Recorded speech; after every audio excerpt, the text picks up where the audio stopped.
두 번째 회의의 사회는 김병로 서울대학교 통일평화연구원 교수님께서 맡아주시겠습니다. 큰 박수로 맞이해 주시기 바랍니다. 반갑습니다. 제가 1세션에서 들어보니까 우리 2세션에 할 내용들 앞부분에 굉장히 중요한 얘기들을 많이 해 주어서 2세션을 여는 데 도움이 될 것 같습니다. 지금 이 기후 변화 또 기후 위기가 우리가 지금 다뤄야 할 중요한 주제가 된 이유는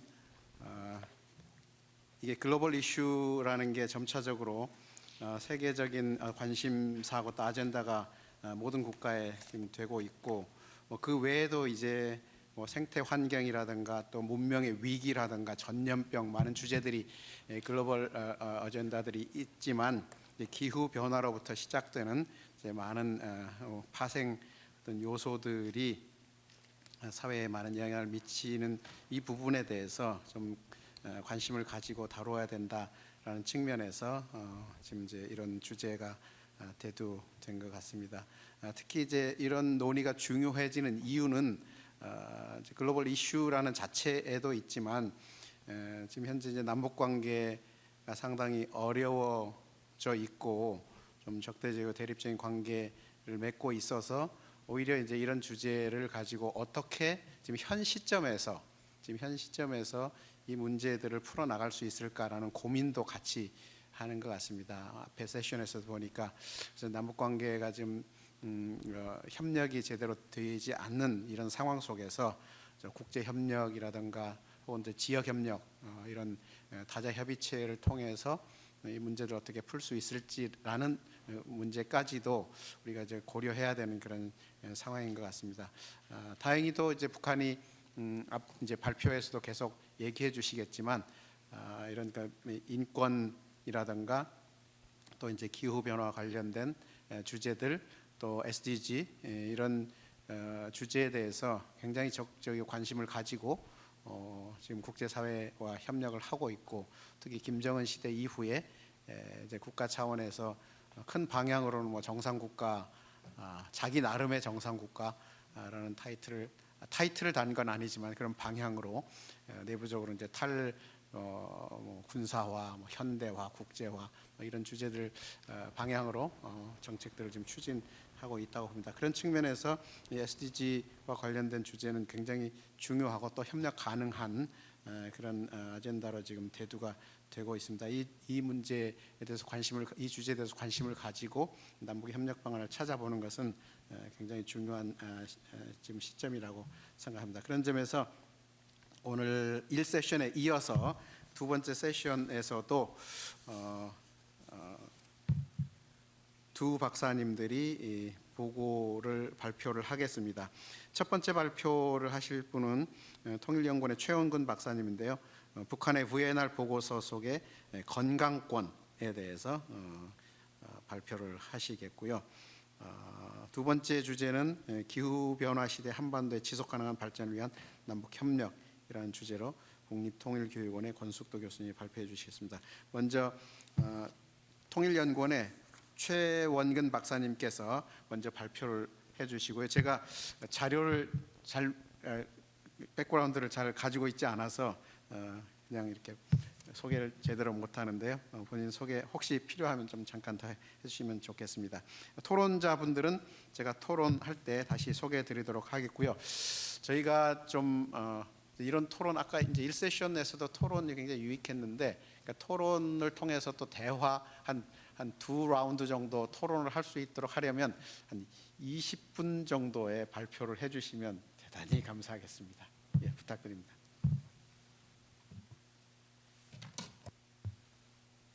네, 안녕하십니까. 이 세션의 첫 번째 발표를 맡게 된 통일연구원 최원근입니다. 저는 이제 올해 10월 1일자로 통일연구원에 이렇게 합류하게 되었는데 제가 여기 연구원에 오고 나서 이제 첫 번째 발표를 이렇게 샤이오 포럼에서 하게 되어서 무한한 영광으로 지금 생각하고 있습니다. 사실 좀 발표를 준비하면서 긴장을 많이 했었는데 다행히 첫 번째 세션에서 특히 이제 저희 그 이규창 박사님께서 발표를 해주시면서 이 기후 변화와 인권 그리고 그 가운데서도 이제 건강권 문제도 언급을 해주시고 설명을 잘 해주셔서 제가 조금 부담을 덜 가지고 건강권 문제를 한번 발표를 할 수 있게 된 것 같습니다. 그래서 1세션에서 너무 좋은 이야기들 많이 해주셔서 감사드리고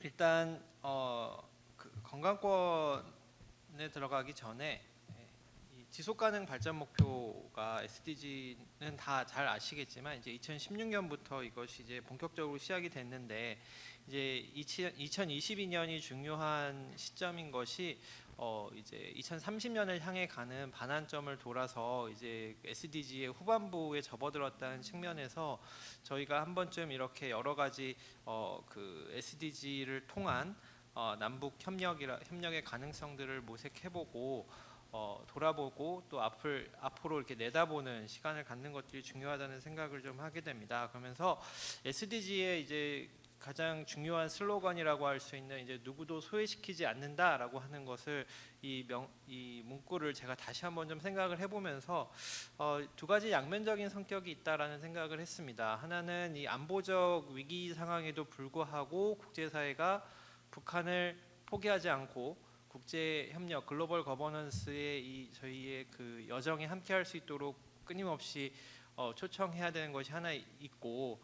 또 하나는 저희가 어떻게 할 수 없지만 북한이 또 자발적으로 이 여정에 참여할 수 함으로써 하는 부분이 이제 양자 간에 이렇게 호흡이 잘 맞아야 되겠다. 그것이 이제 결국 누구도 소외시키지 않는다라는 우리의 목표를 달성하는 데 중요한 역할을 하겠다라고 생각을 좀 했습니다. 그런 면에서 이제 건강권을 좀 살펴보는 것이 중요한 의미가 있다고 생각하는 것이 국제사회의 노력과 북한의 호응이라고 하는 부분들이 잘 드러나 있기 때문이라고 생각을 하고요. 2021년 이제 북한의 자발적 국가 검토 보고서를 통해서 좀 오늘 내용을 살펴볼 건데 그런 이제 국제사회의 협력의 모습이 잘 보여지기도 하고 또 하나는 이제 1세션에서 저희가 VNR과 NDC가 연계되는 부분들을 많이 이야기했는데 저는 또 하나 중요한 것이 이제 UPR과의 연계성도 중요하다고 생각을 합니다. 그래서 북한이 2019년 UPR에서 보여줬던 전향적인 모습들 그리고 NDC 그 온실가스 감축 목표 보고서 제출 그리고 VNR 2021년에 VNR 보고서 제출이라고 하는 이 세 가지 사건이 별도로 개별적으로 우리가 봐야 될 것이 아니고 하나의 큰 연속 선상에서 북한이 이 글로벌 거버넌스에 어떻게 참여하고 어떻게 호응하고 있는지를 잘 보여주는 그런 맥락을 우리에게 제공해주고 있다라고 좀 생각을 하고 그런 면에서 우리도 이 세 가지를 같은 선상에서 놓고 한번 분석하고 이해하려고 하는 노력들이 필요하겠다라고 생각을 하고 있습니다. 또 이제 그런 연속 선상에서 오늘 발표를 진행을 해보겠습니다. 먼저 이제 건강권이라고 하는 것이 사실 그걸 어떻게 해석하느냐에 이제 얘기를 좀 해보려고 시작을 하려고 합니다. 그래서 건강이 이제 단순히 어떤 개인의 이제 질병의 유무를 떠나서 육체적, 정신적, 사회적 어떤 그 웰빙의 상태를 이제 건강이라고 하고 그런 면에서 건강권은 사실 그런 웰빙의 상태를 도달할 수 있는 최고 수준을 향유할 수 있는 어떤 개인과 집단의 권리들을 얘기한다라고 볼 수 있겠습니다. 그래서 개인의 건강권이라는 것이 사실 그 개개인의 어떤 그 육체적, 신체적 건강을 넘어서 경제적, 사회적으로 그런 것들을 보장할 수 있는 환경을 제공해 준다라고 하는 측면에서 이 SDG와 연결되는 부분이 있고 특히 오늘 살펴보게 될 1번 빈곤 퇴치, 3번 이제 건강과 웰빙, 6번 물과 위생이라고 하는 걸 통해서 특히 이 건강권이 긴밀하게 연결돼 있다는 것을 확인할 수 있을 것 같습니다. 일단 뭐 다들 아시겠지만 SDG 1번 빈곤 퇴치는 어떤 그 개인의 어떤 경제적 가난을 의미하는 것을 넘어서서 사실 빈곤 퇴치가 이 건강권이나 또 기후 변화 그리고 인권과 굉장히 중요한 영향을 갖는 것은 바로 이 빈곤이 기아, 질병, 기후 변화 등의 어떤 사회적, 자연적 환경의 변화를 취약성과 깊이 연결되어 있기 때문입니다. 이제 국제사회는 뭐 잘 아시겠지만 MDG 시절인 2010년에 이제 그 빈곤선 이하 인구가 15.7%였는데 2020년 기준으로 이제 9.5%까지 줄어들면서 매우 고무적인 성과를 내고 있다라고 평가를 받고 있습니다. 물론 여기에는 이제 중국과 같은 이제 특정 국가의 빈곤 상황이 개선되면서 이제 좀 통계적으로 이제 한쪽으로 편향된 대응 내용이다라고 하는 비판도 있지만 전 세계적으로 어쨌든 빈곤 인구 자체가 줄어드는 것은 분명한 이제 사실인 것 같고요. 그래서 이 빈곤 퇴치는 주요 내용들로 이제 우리가 쉽게 생각할 수 있는 국제적 기준 또는 국가별 기준에 따른 빈곤 인구 감소 외에도 빈곤에 대한 어떤 경제 사회적 안전망의 유무 그리고 자연재해와 재난 위험의 감소 등을 포함을 하고 있습니다. 그래서 7개의 세부 목표와 13개의 이제 지표들로 구성되어 있는데 그 세부적인 내용까지는 오늘 발표에서는 말씀드리지 않고요. 바로 넘어가서 북한은 이제 그 자체적인 SDG의 자체적인 적용을 속에서 인민 생활 수준의 지속적 개선으로 이 SDG 1을 해석해서 적용을 하고 있습니다. 근데 이 북한의 그 NDG, 그러니까 SDG의 이제 북한의 적용을 볼 때 이 1번 빈곤 퇴치 목표와 관련해서 가장 이제 흥미로운 지점은 이제 빈곤의 이제 실종이라고 할 수 있겠습니다. 그래서 구체적으로 이제 빈곤 관련된 세부 목표와 지표가 여기에서 삭제되어 있다라는 점인데요. SDG 1 세부 목표 1.1이 절대 빈곤 미만 인구와 1.2가 국가 빈곤선 이하 인구인 것에 비해서 북한의 이제 자체적인 SDG는 주택 분배, 소외계층, 사회보장제도, 문화 및 휴양 등으로 이제 세부 목표들을 대체하고 있어서 단순히 이제 빈곤의 그 개념이 안 들어가 있는 것뿐만 아니고 궁극적으로는 빈곤의 존재 자체를 부정하는 그런 것으로 해석할 수 있을 것 같습니다. 그래서 이것이 이제 북한이 VNR 보고서에서 이야기하고 있는 강력한 사회주의 국가 건설이라고 하는 자신들의 국가 목표와 이렇게 모순되는 부분이기 때문에 그 존재 자체를 부정하는 것으로 우리가 볼 수 있겠고요. 그 외에 이제 북한의 NDG 1번 빈곤 퇴치는 이제 SDG를 그대로 적용을 해서 그 외 부분에서는 사회 안전망, 재난 대응 세부 목표와 지표들은 그대로 반영을 하고 있습니다. 그러면 이제 북한의 그러면 빈곤을 우리가 어떻게 측정하고 평가할 수 있냐가 사실은 중요한 문제로 대두가 됩니다. 북한의 이제 빈곤 수준을 우리가 파악할 수 있어야 북한이 가지고 있는 건강권 분야의 취약성 등을 이제 파악할 수 있기 때문인데 사실 이제 북한은 이제 빈곤의 개념 자체도 부정하고 있기 때문에 빈곤 수치를 정확히 보여주는 자료들은 저희가 아직 접근이 불가능한 상태입니다. 근데 다만 이제 VNR 보고서 속에서 GDP 전체 규모를 이렇게 공개를 하고 있어서 이제 최규빈 박사님, 홍재한 박사님의 연구 2021년 연구에서 1인당 GDP를 이제 1,317달러 정도로 추산을 했고 그거에 근거를 해서 유사한 GDP를 가진 국가들 잠비아, 하이티, 짐바브웨의 빈곤율과 비교해 본다면 대략 20에서 60% 정도의 북한 인구가 빈곤선 아래에 있을 것이다라고 우리가 추정을 할 수 있습니다. 그래서 이 정도의 비율은 이제 기존에 존재하는 이제 북한의 빈곤 관련된 연구, 뭐 대표적으로 이제 쿠아레스마 등의 연구자들이 그 야간 위성 사진의 조도를 비교해서 측정했던 연구에서 북한의 빈곤 인구를 60% 내외로 추정을 했던 것이나 이제 송철종 외의 국내 연구자분들께서 세계 빈곤 시계 지표를 활용해서 2017년 기준으로 대략 59% 정도를 빈곤 인구로 추정했던 것들과 같이 비교해 봤을 때 대략 60% 최대 60% 최저 20% 이상으로 보는 것이 북한의 이제 빈곤율을 측정하는 가장 그 근사치에 가까운 수치라고 볼 수 있겠습니다. 그래서 이런 것을 생각해 봤을 때 북한의 빈곤율은 이제 건강권 보장을 위한 어떤 경제 사회적 환경이 매우 취약하다라고 하는 것을 우리가 파악을 할 수 있겠고요. 재해와 재난 경감 관련해서는 앞에서 이제 1세션에서도 그 이야기가 많이 나왔지만 북한은 재해와 재난에 매우 취약한 상황을 보여주고 있습니다. 그래서 전염성 질환, 식량 부족 등의 건강권을 위협하는 아주 중차대한 문제로 북한의 통치 체제 자체의 정당성의 위기로까지 해석되는 부분들이 있고, 그래서 북한이 이제 SDG를 적용하는 과정에서도 이 재해 재난 경감에 대해서 굉장히 신경을 많이 쓰고 있다라고 하는 것을 우리가 확인할 수 있었습니다. 그래서 여러 가지 제도적인 개선이나 국가 이제 재해 위험 감축 전략 같은 것들을 수립하는 것들이 VNR 보고서에서도 잘 나타나 있습니다.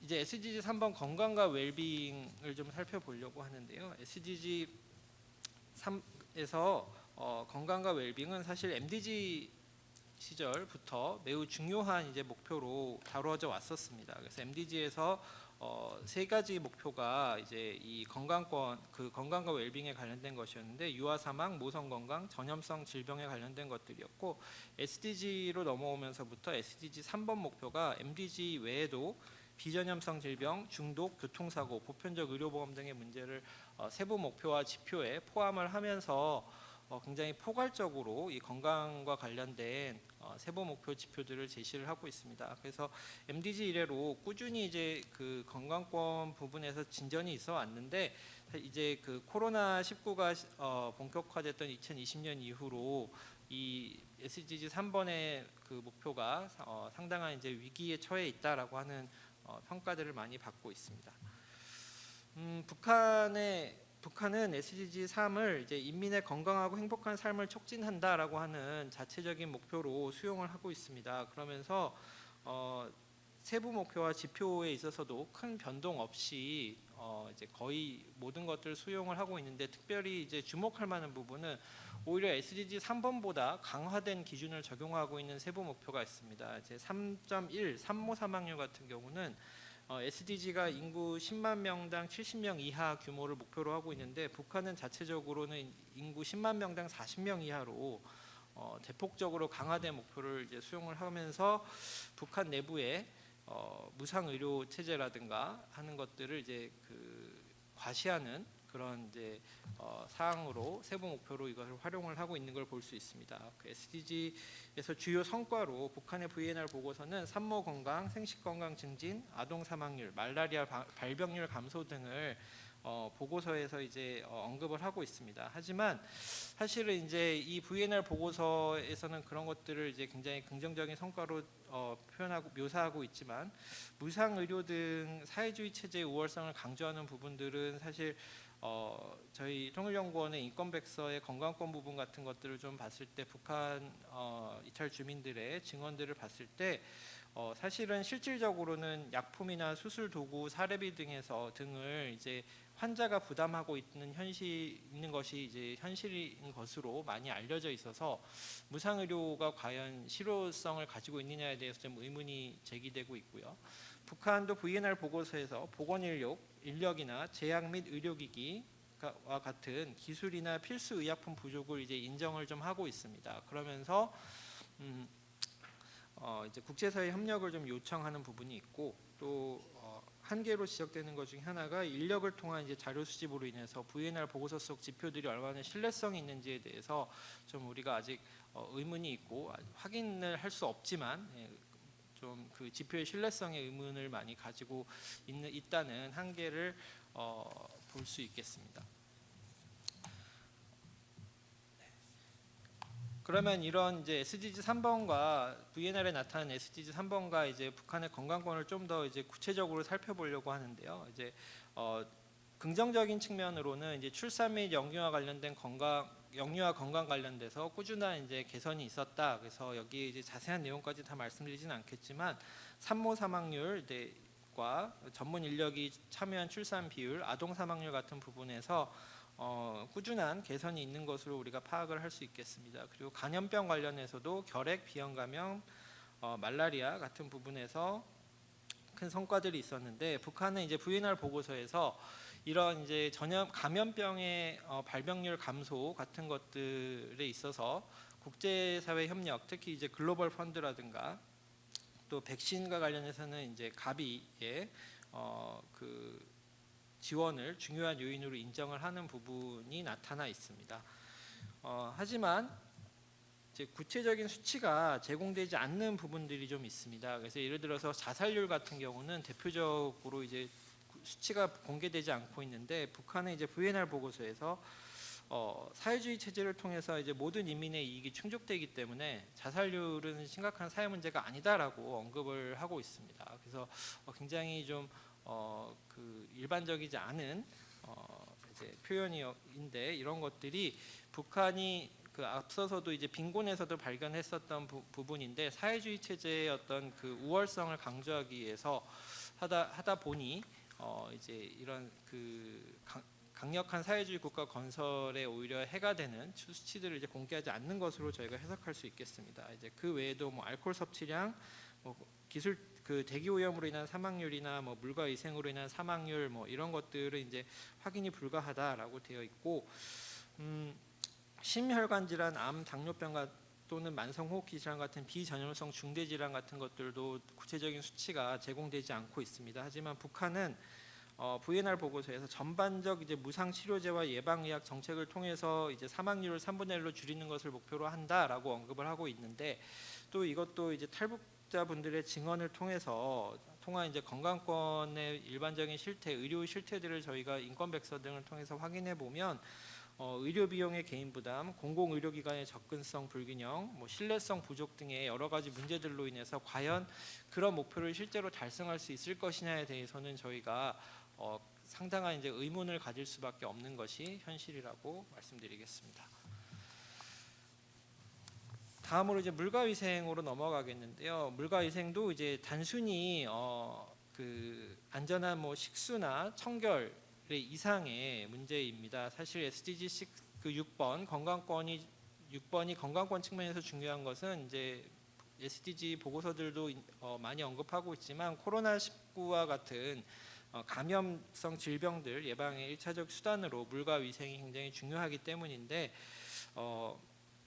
하지만 이제 이런 부분들이 특히 이제 지속 가능한 수자원 공급의 위기라고 하는 것들과 맞물려서 과연 이제 전 지구적 차원에서 물과 위생을 얼마나 잘 보장할 수 있을 것인가에 좀 많은 도전이 남아 있는 것이 사실입니다. 북한은 이제 자체적인 SDG에서 모든 인민을 위한 물과 위생 시설의 지속 가능한 사용 및 관리를 보장한다라고 이 SDG 6번을 적용을 하고 있습니다. 그래서 그 앞선 SDG 3번과 더불어서 세부 목표 및 지표를 거의 변형 없이 수용하고 있고, 오히려 이제 추가된 지표만 하나 있을 정도로 SDG의 목표들을 그대로 활용을 하고 있습니다. 그래서 추가된 지표는 이제 중력식 급수 공급 시스템을 이제 그 널리 보급한다라고 하는 것 하나만 이제 추가가 된 상태입니다. 그리고 이제 북한의 VNR 보고서의 주요 내용 중에 흥미로운 부분은 이 SDG 6번에 있어서는 북한이 당국의 적극적인 조치에도 불구하고 성과가 미흡하다라는 것을 그 공개적으로 이제 인정을 하고 있다라는 부분이 우리가 주목해야 될 부분인 것 같습니다. 특히 이제 북한의 VNR 보고서는 도농 간의 격차, 수질 개선 사업, 수자원의 효율적 이용, 주변국과의 이제 통합 수자원 관리 등을 우선순위로 언급을 하고 있는데, 특히 이제 SDG 6번의 달성의 걸림돌로 기술 및 자원의 부족, 그리고 관계 시설 및 물을 이용한 각종 시설의 노후화, 그리고 이제 도농 간 안전한 식수 및 위생 시설 이용의 인구 그 격차 등을 이제 공개적으로 이제 언급을 하고 있습니다. 그래서 이 가운데 특히 우리가 주목해 봐야 될 부분이 이제 도농 간의 격차라고 할 수 있겠습니다. 그래서 안전한 식수 사용과 위생시설 이용 인구 부분에 있어서 도심 인구들은 거의 70% 이상이 이용 가능한 접근성을 누리고 있는 것으로 나타나고 있는데, 농촌 지역 같은 경우는 이제 식수는 40%대, 그다음에 위생시설은 10%대로 이제 매우 낮은 수준을 보여주고 있습니다. 그래서 우리가 이 SDG 6번의 달성을 이제 위해서 북한을 지원하는 데 있어서 특히 이제 농촌 지역의 농어촌 지역의 이 그 물과 위생 시설의 공급을 어떻게 할 것인가가 북한 당국도 인정하고 있는 문제이기 때문에 이 부분을 잘 활용하는 것들이 좀 필요하겠다는 걸 알 수 있겠고요. VNR 보고서에서도 자체적인 이제 목표로 이런 이제 안전한 식수, 폐수의 100% 처리, 그다음에 효과적 물 사용, 재난 위험 및 효과적 대응 기술, 절수형 경제 체제 수립 등을 이제 목표로 제시하고 있는데, 이 전체적인 부분들을 봤을 때 여기에 필요한 이제 대규모 사회 간접 자본 시설을 건설하기 위한 대규모 재원과 기술 조달을 어떻게 할 것이냐가 가장 큰 어려움으로 우리가 예상을 할 수 있겠습니다. 그래서 북한의 물과 위생을 통한 건강권 증진은 사실은 이제 국제사회의 지원 없이는 달성할 수 없다는 것을 우리도 알고 있고 북한 당국도 인정하는 부분이라고 할 수 있겠습니다. 그래서 이제 결론으로 이제 좀 말씀을 드리자면, 사실 북한의 건강권은 앞서서도 말씀드렸지만 글로벌 거버넌스의 이제 주요 담론과 이행을 어떻게 수용하는지 평가하는 잣대라고 볼 수 있겠고요. 건강권은 사실 인권의 영역이지만 또 한편으로는 개발 협력과 깊은 연관성을 가지고 있는 것이 사실입니다. 그래서 북한의 건강권이 북한 당국이 이제 비전통적 안보 영역에서 글로벌 거버넌스에 어떻게 대응하는지 보여주는 중요한 이제 분야라고 우리가 볼 수 있겠고요. 북한의 VNR 보고서를 분석하면서 주목하는 부분은 이제 상반된 이제 두 가지 목표. 그래서 하나는 이제 SDG의 국내적 적용을 강력한 사회주의 국가 건설이라는 이제 국가 목표의 연장선상에 놓고 있다는 점. 그래서 그런 이제 목표가 하나 있고, 그러다 보니 무상 의료 체계 등 사회주의 체제 우월성을 강조하는 내용들이 계속 그런 부분을 강조하게 되고, 하지만 그러면서 SDG의 핵심적인 내용들, 뭐 빈곤이라든가 자살률이라든가 이런 부분들은 이제 빠지게 되는 그런 내부의 취약성을 드러내는 문제들을 외면하는, 회피하는 이제 그런 문제가 있게 됩니다. 하지만 VNR 보고서에서 보여주는 또 하나의 이제 목표는 동시에 북한 인민의 실질적 삶의 여건을 개선하고자 하는 내부적인 어떤 움직임들이 분명히 투영되어 있는 것들을 볼 수 있습니다. SDG 1번을 통해서 재해 및 재난 대응 체계를 구축하기 위한 노력들을 언급을 하고 있는 부분, 그 다음에 SDG 3번에 그 글로벌 펀드나 세계 백신 면역 연합 가비 등 국제 사회와의 협력 가능성에 대한 어떤 긍정적인 태도, SDG 6번 같은 경우는 이제 물과 위생 시설 개선을 위한 자체적인 노력과 더불어서 기술적 한계를 인정하고 국제사회의 협력을 이제 요청하는 부분들에서 우리가 분명히 북한 내부에서도 그 긍정적인 그리고 이제 전향적인 움직임들이 있다는 걸 VNR 보고서에서 발견할 수 있겠습니다. 그래서 이 두 가지 상반된 목표들을 어떻게 우리가 이해하고 해석하고 잘 활용할 것인지가 사실 국제사회와의 접촉을 증대시키고 점진적인 이제 변화를 유도하는 단서를 제공해주고 있다고 생각됩니다. 그래서 건강권 개선을 위한 이제 국제협력의 증진 가능성에서 제가 맨 처음에도 이제 말씀을 드렸지만, 이제 국제사회의 끊임없는 노력과 요청이 있어야 되겠고, 그것을 이제 북한이 어떻게 자발적으로 잘 수용할 것인지는 이제 우리가 건드릴 수 없는 북한의 이제 선택이 되겠지만, 어쨌든 북한이 국제사회와의 협력을 요청할 때 즉각적으로 이제 그 호응할 수 있도록 국제사회가 끊임없이 의지를 가지고 또 자원을 가지고 준비하고 있어야 되겠다라고 생각을 하게 됩니다. 그러면서 계속 앞서서도 말씀드렸지만 이제 그 북한이 UPR에서도 분명히 사회적 약자에 대한 그리고 경제적 사회적 권리에 대해서는 굉장히 호의적인 반응들을 좀 보여주고 있기 때문에, 그런 부분들과 또 이제 NDC 제출 같이 기후 변화나 환경과 같은 분야에서 필요성을 이제 인정을 하고 있기 때문에, 이런 것들을 이 VNR 보고서와 같이 통합적으로 연계해서 우리가 국제사회의 협력을 촉진시키고 북한이 그 장으로 나올 수 있도록 그 환경을 조성하는 것들이 중요하겠다라는 말씀을 드리면서 오늘 발표 마치도록 하겠습니다. 네, 감사합니다. 시간도 잘 지켜주셨고 내용도 잘 소개해 주셔서 감사합니다.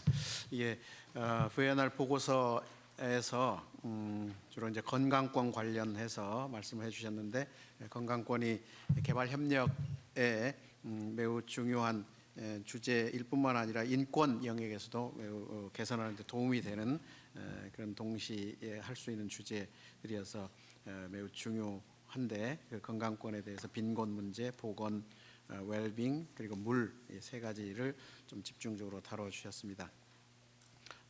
보고서에 대해서 굉장히 객관적으로 잘 평가해 주시면서 좀 보고서에 나타난 제가 빈곤의 20% 60%가 빈곤 절대 빈곤을 이렇게 평가해 주신 것도 굉장히 눈에 좀 들어왔고요. 물에 관해서 이제 도시 농촌 간의 차이가 심각하다 이런 지적해 주시는 그런 부분도 좀 눈에 띄었습니다. 그리고 이제 목표 저도 이제 그 읽어보니까 목표를 상당히 앰비셔스하게 이렇게 설정해 놓은 것에 대해서 좀 이렇게 굉장히 좀 의구심을 가지고 이렇게 평가를 해 주셨는데 좋은 관점이라고 생각합니다.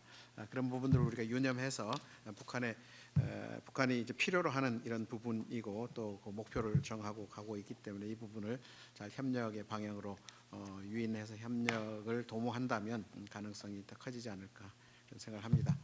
그러면 이제 두 번째 주제로 우리 권숙도 교수님께서 주로 이제 환경 협력에 관한 그런 주제를 가지고 남북 협력 어떻게 할 것인지에 대한 주제를 말씀드리도록 하겠습니다. 권 교수님 부탁합니다.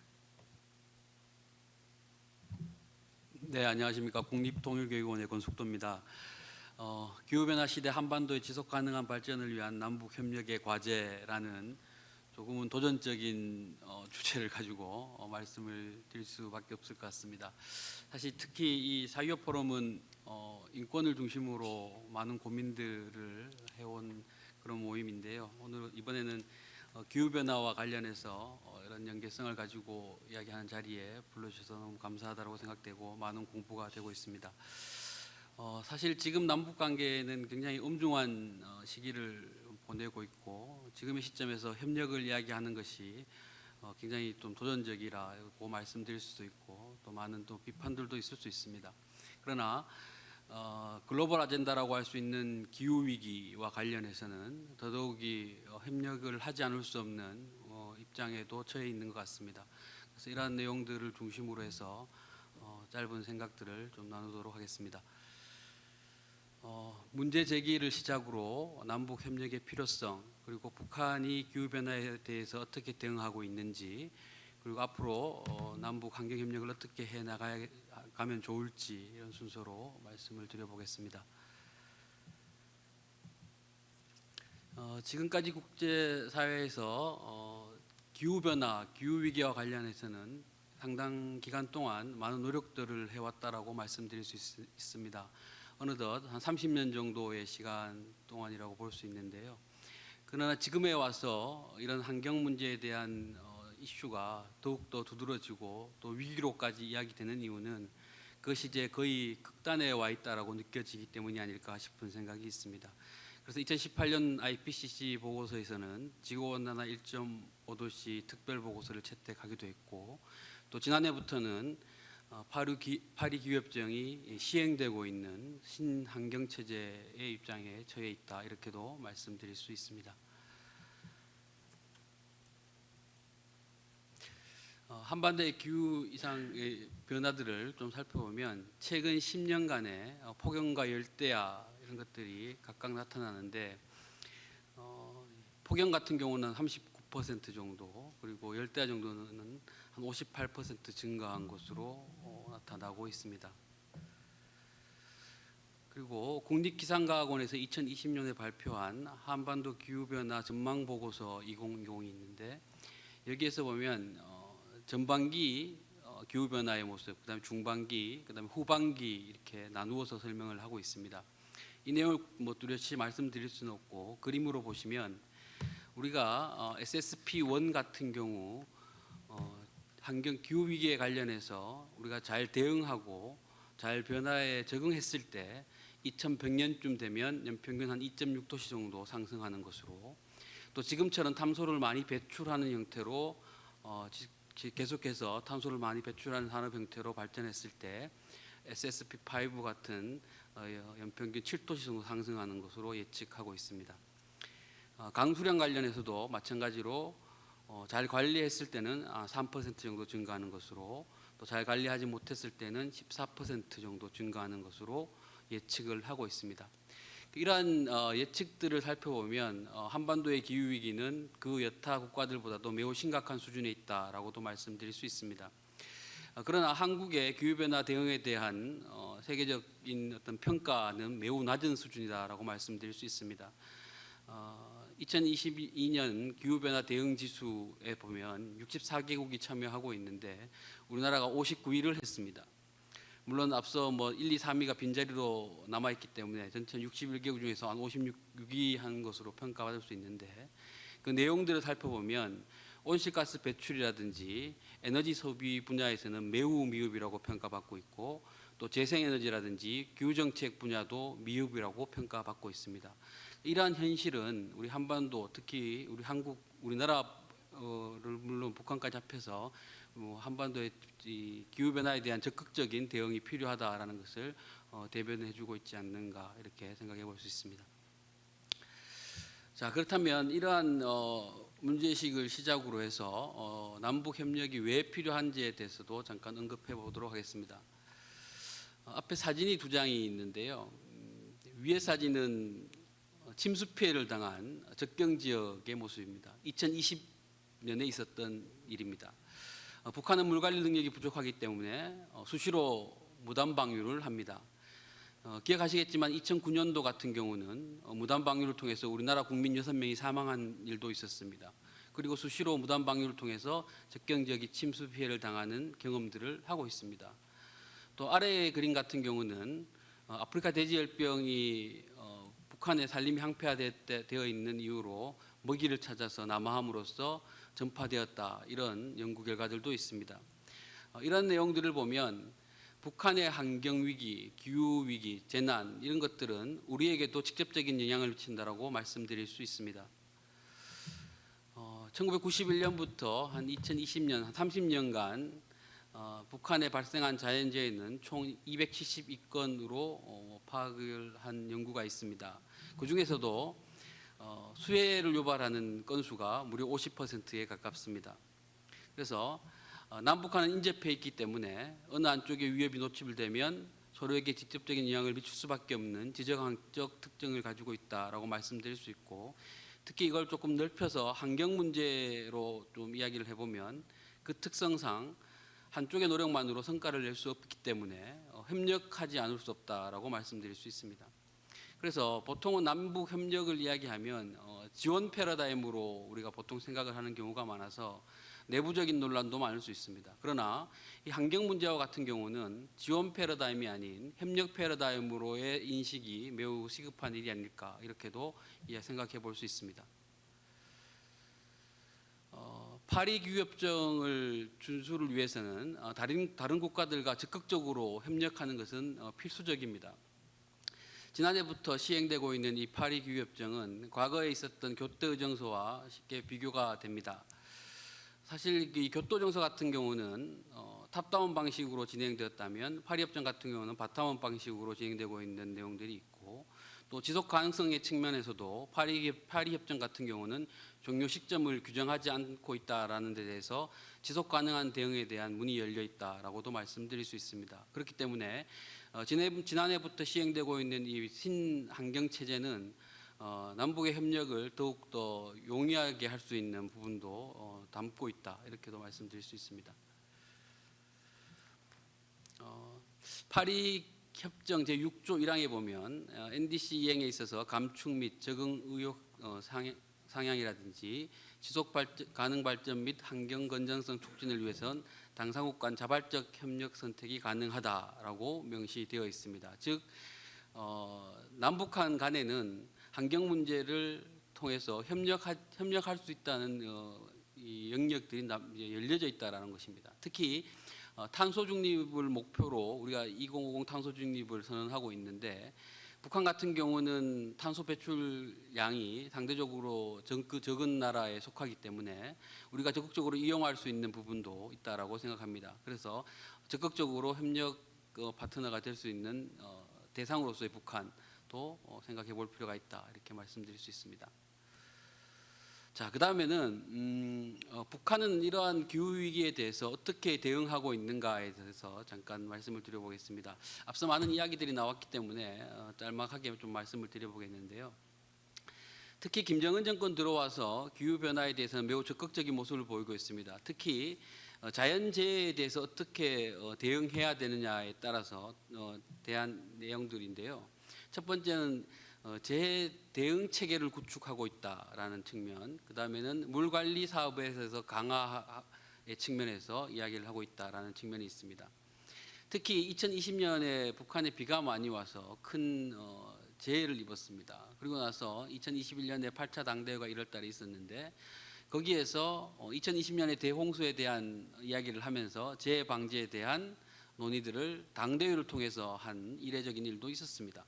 그래서 이런 일들을 생각해 보면 김정은 정권 들어와서 이런 기후 변화에 대한 적응은 매우 적극적이다라고 이야기할 수 있고, 이것은 과거 1990년대 중반에 겪었던 고난의 행군 시절에 이 자연재해라든지 그다음에 또 에너지난 이런 것들이 체제의 위협이 되는 요인으로 파악된 바도 있기 때문에 다시는 그런 체제의 위협 요인이 되는 부분으로서의 이 기후 변화는 적극적으로 대응할 필요가 있다라는 인식을 가지고 있는 것이 아니냐, 이렇게도 이야기해 볼 수 있겠습니다.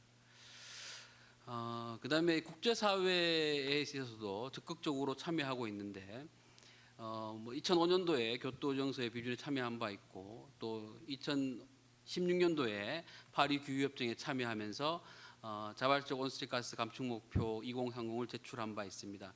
여기에서는 자체 노력으로 한 8% 정도 감축하겠다. 그리고 국제적 협력이 있으면 40.25%까지 감축하겠다라고 이야기했고, 그 이후에 19년도에 가서는 이 내용을 좀 수정해서 자체 감축량을 16%로 이야기하고 있고, 또 16.4%로 이야기하고 있고, 국제 협력이 있을 때는 52.4%까지 굉장히 늘려서 이야기한 바 있습니다. 이것은 북한이 국제적인 협력, 국제적인 지원을 요청하고 있는 것처럼 보여질 수도 있습니다. 뿐만 아니라 기후변화 보고서라든지 국가 온실가스 감축 목표 등은 유엔에 꾸준히 제출하고 있는 모습을 보입니다. 그리고 2019년 9월에 유엔 총회가 열리던 기간 중에 유엔 기후행동 정상회의가 있었습니다. 여기에 대표단을 파견했는데요. 이때 있었던 일을 잠깐 소개를 해보면 이제 유엔의 그 산하 기관인 녹색 기후 기금에서 이런 북한의 기후 변화 대응에 대해서 지원하는 형태로 우리나라 돈으로 한 8억 8천만 원 정도를 결정한 바가 있습니다. 그런데 그것이 대북 제재위원회를 통과하지 못해서 실질적으로는 지원되지 못했던 그런 경험이 있고, 그다음에 앞서도 여러 차례 말씀이 있었습니다만 지난해 6월에 유엔 경제사회 이사회 고위급 정치 포럼에서 NDG 지속 가능한 발전 목표, 그다음에 자발적 국가 검토 보고서를 제출하면서 국제사회의 일원으로서의 역할을 다하고자 하는 노력들이 보였습니다. 특히 이 SDGs의 내용들을 꾸준히 살펴보면 17개 목표와 95개의 세부 목표, 그리고 132개의 이행 지표 속에서 구체적인 수치들을 이야기하고 있다라는 것은 그 나름대로 평가할 만하다라고 생각이 듭니다. 물론 그것이 어떻게 이행되고 있는지는 또 다른 부분으로 평가해야 된다고 생각합니다.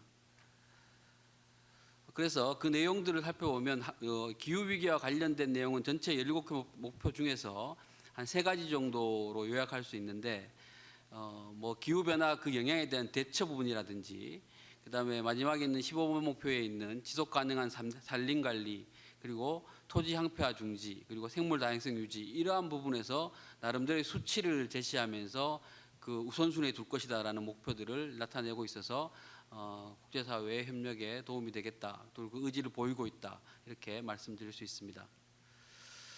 자, 그러면 북한이 이렇게 적극적인 이유가 뭘까에 대해서 한 3가지 정도로 좀 생각을 해봤는데요. 첫 번째는 앞서도 말씀드렸지만 체제 유지에 대한 김정은의 깊은 관심이 있다라고 하는 것입니다. 그것은 과거 고난의 행군의 경험을 토대로 해서 지금의 기후 변화는 체제 위협에도 까지 영향을 미칠 수 있다라는 문제의식을 갖고 있는 것 같습니다. 그래서 산림건설 총계획이라든지 산림복구전투라든지 이런 모습들로 기후 변화에 적극적으로 대응하고 있다라고 말씀드릴 수 있고, 두 번째는 경제적인 이익에 대한 기대가 있을 것으로 보입니다.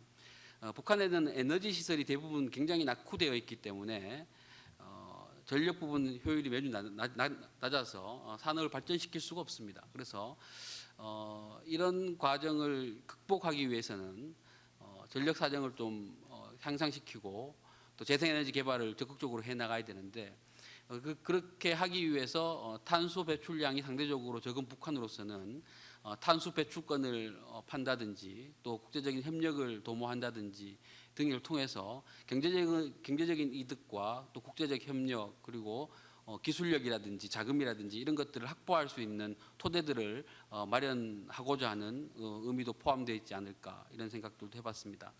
그리고 세 번째는 이제 대외 이미지 개선입니다. 김정은 정권이 7차 당대회 이후로 매우 적극적으로 대외 관계에 나서고 있는데요. 그것은 이제 그 정상 국가화의 모습을 표방하고 있는 것이 아닌가 싶은 생각입니다. 특히 지난해 있었던 앞서 말씀드렸던 자발적 검토 보고서 제출이라든지 이런 모습들은 매우 적극적인 모습이다. 대외 이미지 개선에 도움이 되는 역할이 아닌가 이렇게도 판단됩니다. 그렇다면 이러한 모습을 갖고 있는 과정에서 우리가 앞으로 어떻게 북한과 협력할 수 있을 것인가에 대해서 나름대로의 고민이 필요하다고 생각합니다. 이것은 저 개인적으로 생각할 때는 우리 사회 내부에서의 논란도 충분히 있을 수 있는 일이기 때문에 이러한 남남 갈등의 문제 등을 극복해 나가면서 해결해 나가야 되는 문제 중에 하나가 아닐까 싶은 생각입니다. 그래서 쟁점이 되는 세 가지 정도를 살펴보면 남북 모두가 기후 위기의 대응에 대해서 얼마나 협력해 왔는가를 좀 살펴볼 필요가 있습니다. 그래서 좀 과거로 돌아가 보면 남북 기본 합의서 그 부속 합의서 2항에 보면 이런 환경 보호에 대해서 적극적으로 공동 대응책을 세운다라는 내용들이 담겨져 있습니다. 이런 내용들을 토대로 해서 각각의 정부에서 환경 협력이라든지 기후 협력이라든지 또 기상 협력이라든지 뭐 이런 것 꾸준히 해왔던 정권들이 있습니다. 그래서 그런 것들을 조금 더 적극적으로 할 필요가 있다라고 생각이 드는데 그것은 지난해부터 시행되고 있는 파리 기후 협정의 시행 이전과 이후가 달라야 된다고 생각합니다. 그러니까 파리 기후 시행 이전 체제 환경 체제와 그 이후의 체제는 훨씬 더 적극적인 모습으로 우리가 환경협력에 대응할 수 있다라는 내용 생각들을 좀 하게 됩니다. 그래서 과거에 여러 정부들이 했던 환경협력을 토대로 좀 더 적극적으로 임할 수 있지 않을까 이런 생각들을 해봅니다. 두 번째는 이제 정치적이고 군사적인 갈등 이런 것들을 통해서 다들 이제 중단되거나 멈추는 일들이 많았습니다. 그래서 과거에는 이제 전통적인 기능주의 관점에서 남북 협력을 추진했던 경험들이 우리에게 있지만 지금은 이것이 이 기후 위기라고 하는 것이 단순하게 그 연성 안보 이슈로서 뭐 해도 되고 안 해도 되는 문제일까? 아니면 전 세계의 모든 국가들이 주목하고 있고 모두가 공동으로 대응해야 되는 매우 적극적으로 임해야 되는 문제일까에 대한 고민들이 필요합니다. 그래서 예를 들면 당장 앞에 있는 뭐 북한이 지금 미사일을 막 쏘고 있고 또 7차 핵실험을 곧 할 것이다 뭐 이런 예측들이 가능한 상태에서 이 환경협력을 해야 되냐 말아야 되냐 지금의 현실에서 뭐 이런 문제들까지도 조금은 도전적인 과제로 고민해 볼 필요가 있다 이렇게도 말씀드릴 수 있습니다. 그다음에 이런 과정에서 기후위기 대응이라고 하는 것은 남북 모두에게 어떤 이득을 줄 것인가에 대한 좀 실용적이고 유연한 태도를 실질적인 이득이 무엇인지에 대한 고민들이 필요하지 않을까 싶은 생각입니다. 우리에게도 뭐 북한의 위기가 오면 우리에게 직접적인 피해가 되기 때문에 거기에 대한 비용들을 줄일 수 있다든지 그다음에 좀 장기적으로 보면 통일 비용으로서의 의미를 가진다든지 이런 것들도 깊이 생각해 봐야 할 부분이 아닌가 이 정도의 한 세 가지 정도 쟁점들을 잠깐 생각을 해봤습니다. 그다음에 이것은 이제 원칙을 몇 가지로 말씀을 드리면 원칙이라고 하기보다는 이제 과제라고 말씀드릴 수도 있는데요. 이 기후 위기 대응에 대한 이제 성격을 한 네 가지 정도로 이야기할 수 있을 것 같습니다. 첫 번째는 남북 모두에게 필요한 의제다라는 성격이 있고, 두 번째는 이제 국내적인 합의가 가능한 이슈이다라는 겁니다. 그것은 이제 전제가 앞서 제가 잠깐 말씀을 드렸지만 지원의 패러다임이 아닌 협력의 패러다임으로의 인식이 더욱더 이제 필요한 시점이 아닌가 그리고 그걸 통해서 국내적 합의가 가능한 그런 내용으로 좀 바꿔야 된다. 이슈를 좀 선점해야 된다는 생각이 들고, 그다음에는 이것은 뭐 국제적 협력이 가능하다는 것은 새로운 기후 협력 체계에서 전 세계 모든 국가들이 중요한 아젠다로 설정하고 있는 것이 바로 이 기후 위기, 탄소 중립의 문제이기 때문에 협력을 이끌어낼 수 있다라는 것이고, 이것을 단적인 예로 살펴보면 그 경기도 같은 경우가 한 3차례 정도 유엔 제재위원회를 설득해서 면제를 받은 사건이 한 3건 정도 있습니다. 그래서 그것이 이제 지난 2022년 11월 3일자로 이제 종료가 됐습니다. 며칠 전에. 그런 이제 사례들을 조금 우리가 살펴볼 필요가 있고, 그다음에 이 이슈는 다른 이슈들과 연계 확산이 가능하다라는 그런 성격도 있지 않겠느냐, 이렇게도 생각해봤습니다. 그래서 이러한 내용들을 가지고 우리가 조금 더 주도적으로 이 의제를 이끌어 가야 된다라는 생각이 듭니다. 두 번째는 이제 대북 제재위원회와 양육선 문제인데요. 이것은 앞서 제가 그 2019년도에 기후행동 정상회의에서 녹색기후기금에서 지원하기로 했던 것이 대북제재위원회를 통과하지 못했다라는 예를 들어 말씀을 드렸는데, 마찬가지입니다. 지금 남북 간에 이러한 의제가 진행이 되더라도 사실은 자금의 문제, 기술력의 문제, 뭐 장비의 문제 이런 것들 때문에 대북제재위원회에 다 걸릴 수밖에 없다라고 생각합니다. 그래서 이러한 부분들을 굉장히 촘촘하고 전략적으로 접근할 필요가 있다라고 보여집니다. 그다음에 세 번째로는 지속 가능하게 이 정책을 추진해야 된다라는 말씀을 드리고 싶습니다. 북한 땅에 나무를 심는 것이 북한의 대량 살상 무기를 개발하는데 이용될 수 없을 것 같고, 또 북한의 땅에 나무를 심는 것이 북한의 경제적인 이득이 크게 되지 않을 거라고 생각이 됩니다. 그러나 북한에 이런 나무를 심는 것은 향후 북한 지역의 홍수를 방지할 수 있고 또 한반도의 생태계를 복원하는 데 도움이 될 것이다라는 큰 장점들이 있습니다. 그래서 이러한 차원에서 적극적으로 지속 가능하게 이 정책을 추진할 필요가 있다. 마지막 보루로서 남겨질 수도 있는 의제가 아닐까, 이렇게도 한번 생각해봤습니다. 마지막으로 마지막 과제 측면에서 말씀드리고 마무리하도록 하겠습니다.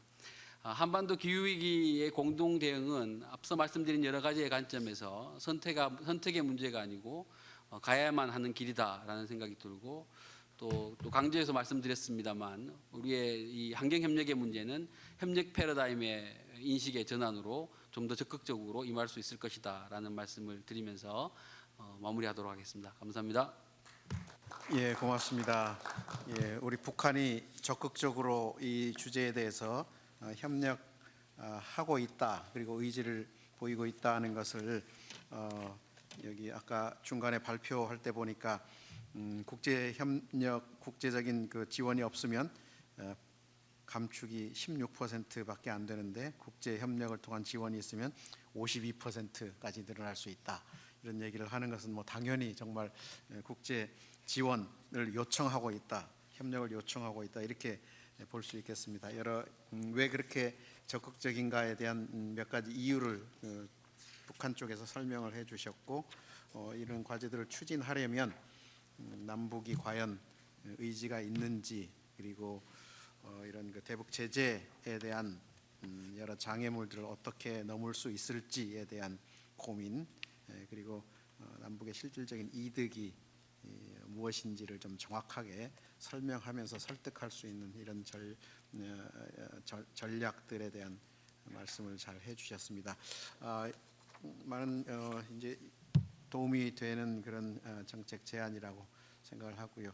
이제 세 분의 토론으로 들어가도록 하겠습니다. 토론은 우리 고려대 의대의 예방의학교실의 이요한 교수님 나오셨습니다. 이요한 교수님 먼저 해주시고 다른 두 분. 네, 고려대학교 의과대학 근무하고 있는 이요한입니다.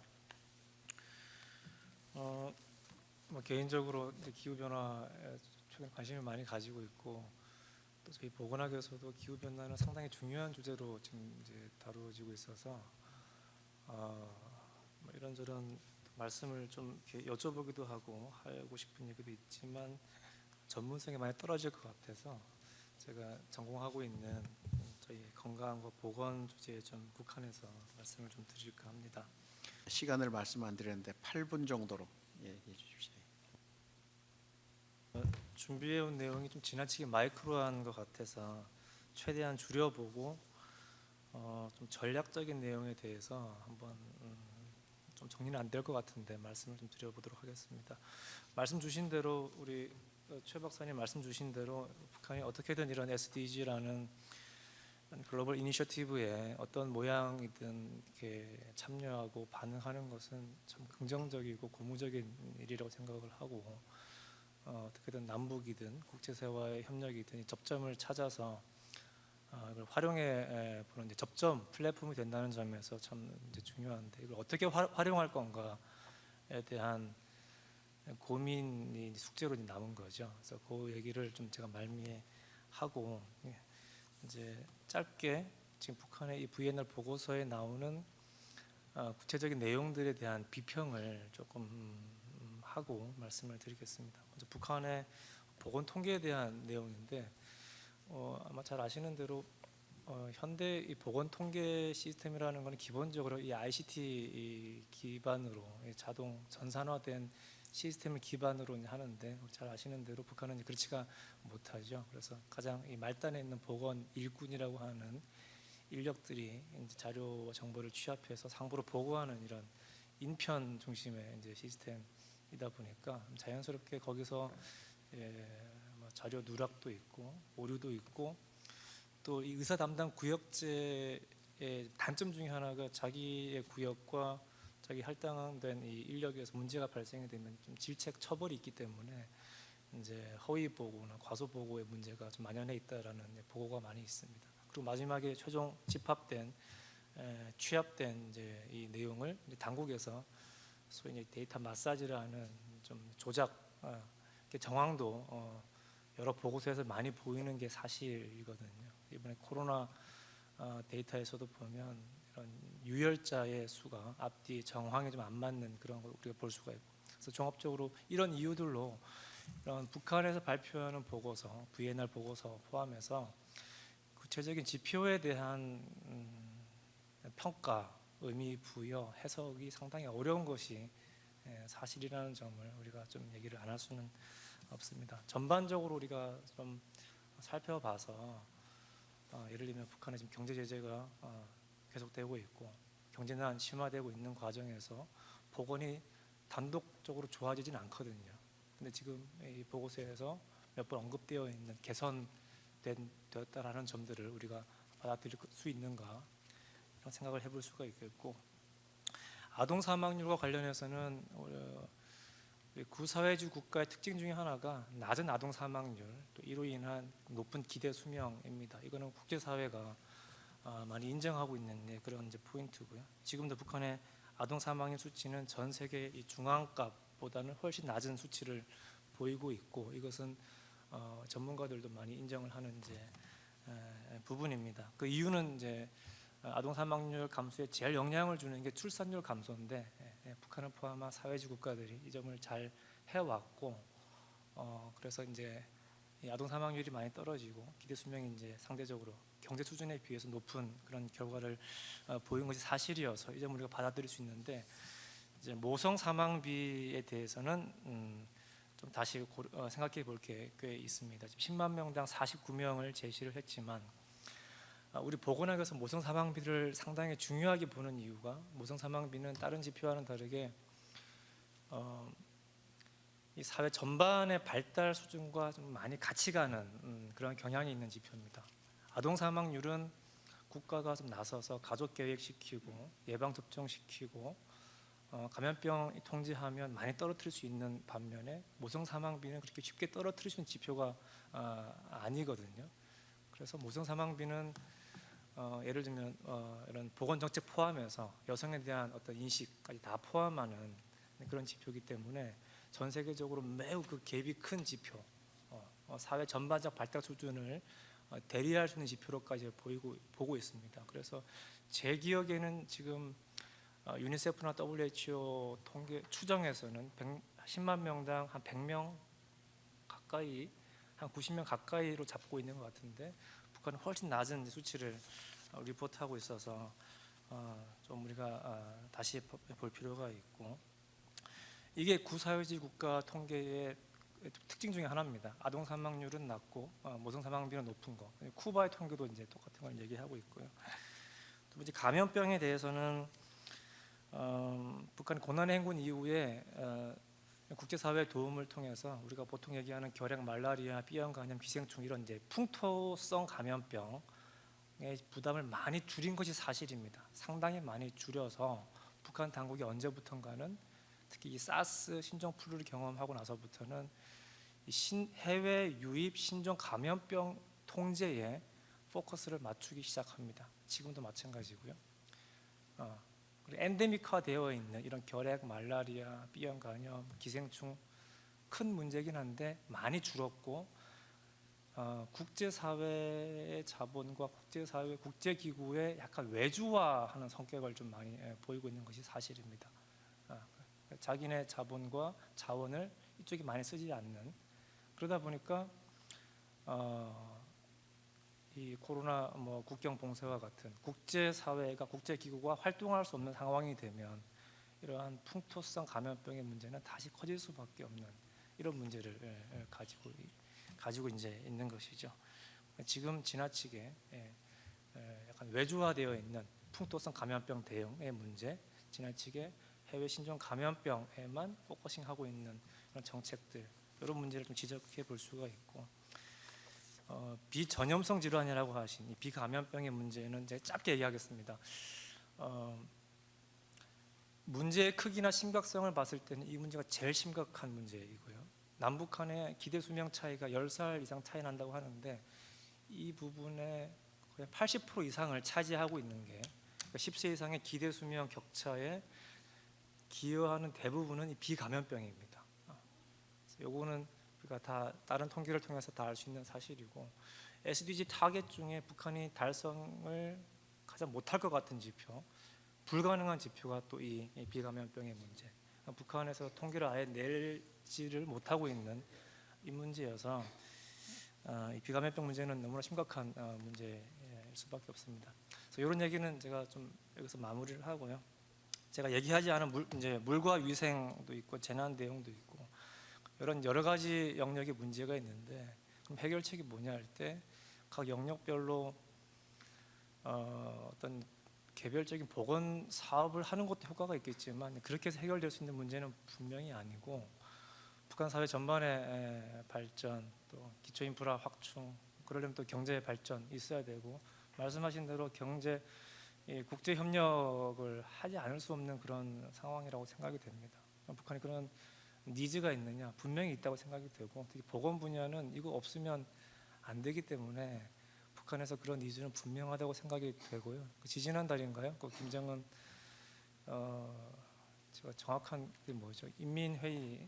인민회의에서 연설 때 앞으로 코로나 백신 책임자로 접종시키겠다는 말도 했고 또 국내에서 지금 생산되는 여러 가지 의약품, 의료 물품 생산력이 상당히 제한적이다라는 말도 이제 했습니다. 그래서 국제 협력, 남북 협력을 포함한 국제 협력에 대한 니즈는 분명한데 이 니즈를 어떻게 디맨즈로 바꿀 건가 하는 전략이 참 필요한 그런 시점이고 그런 점에서 저희 보건학에서 참 중요하게 다루는 것 중에 하나가 이제 이 보건 외교입니다. 헬스 디플로머시, 글로벌 헬스 디플로머시라는 개념인데 갈수록 보건에도 외교가 필요하거든요. 이번 코로나 백신 분배에서도 보면 외교력이 좋아야지 백신을 더 우리가 드릴 수 있단 말이죠.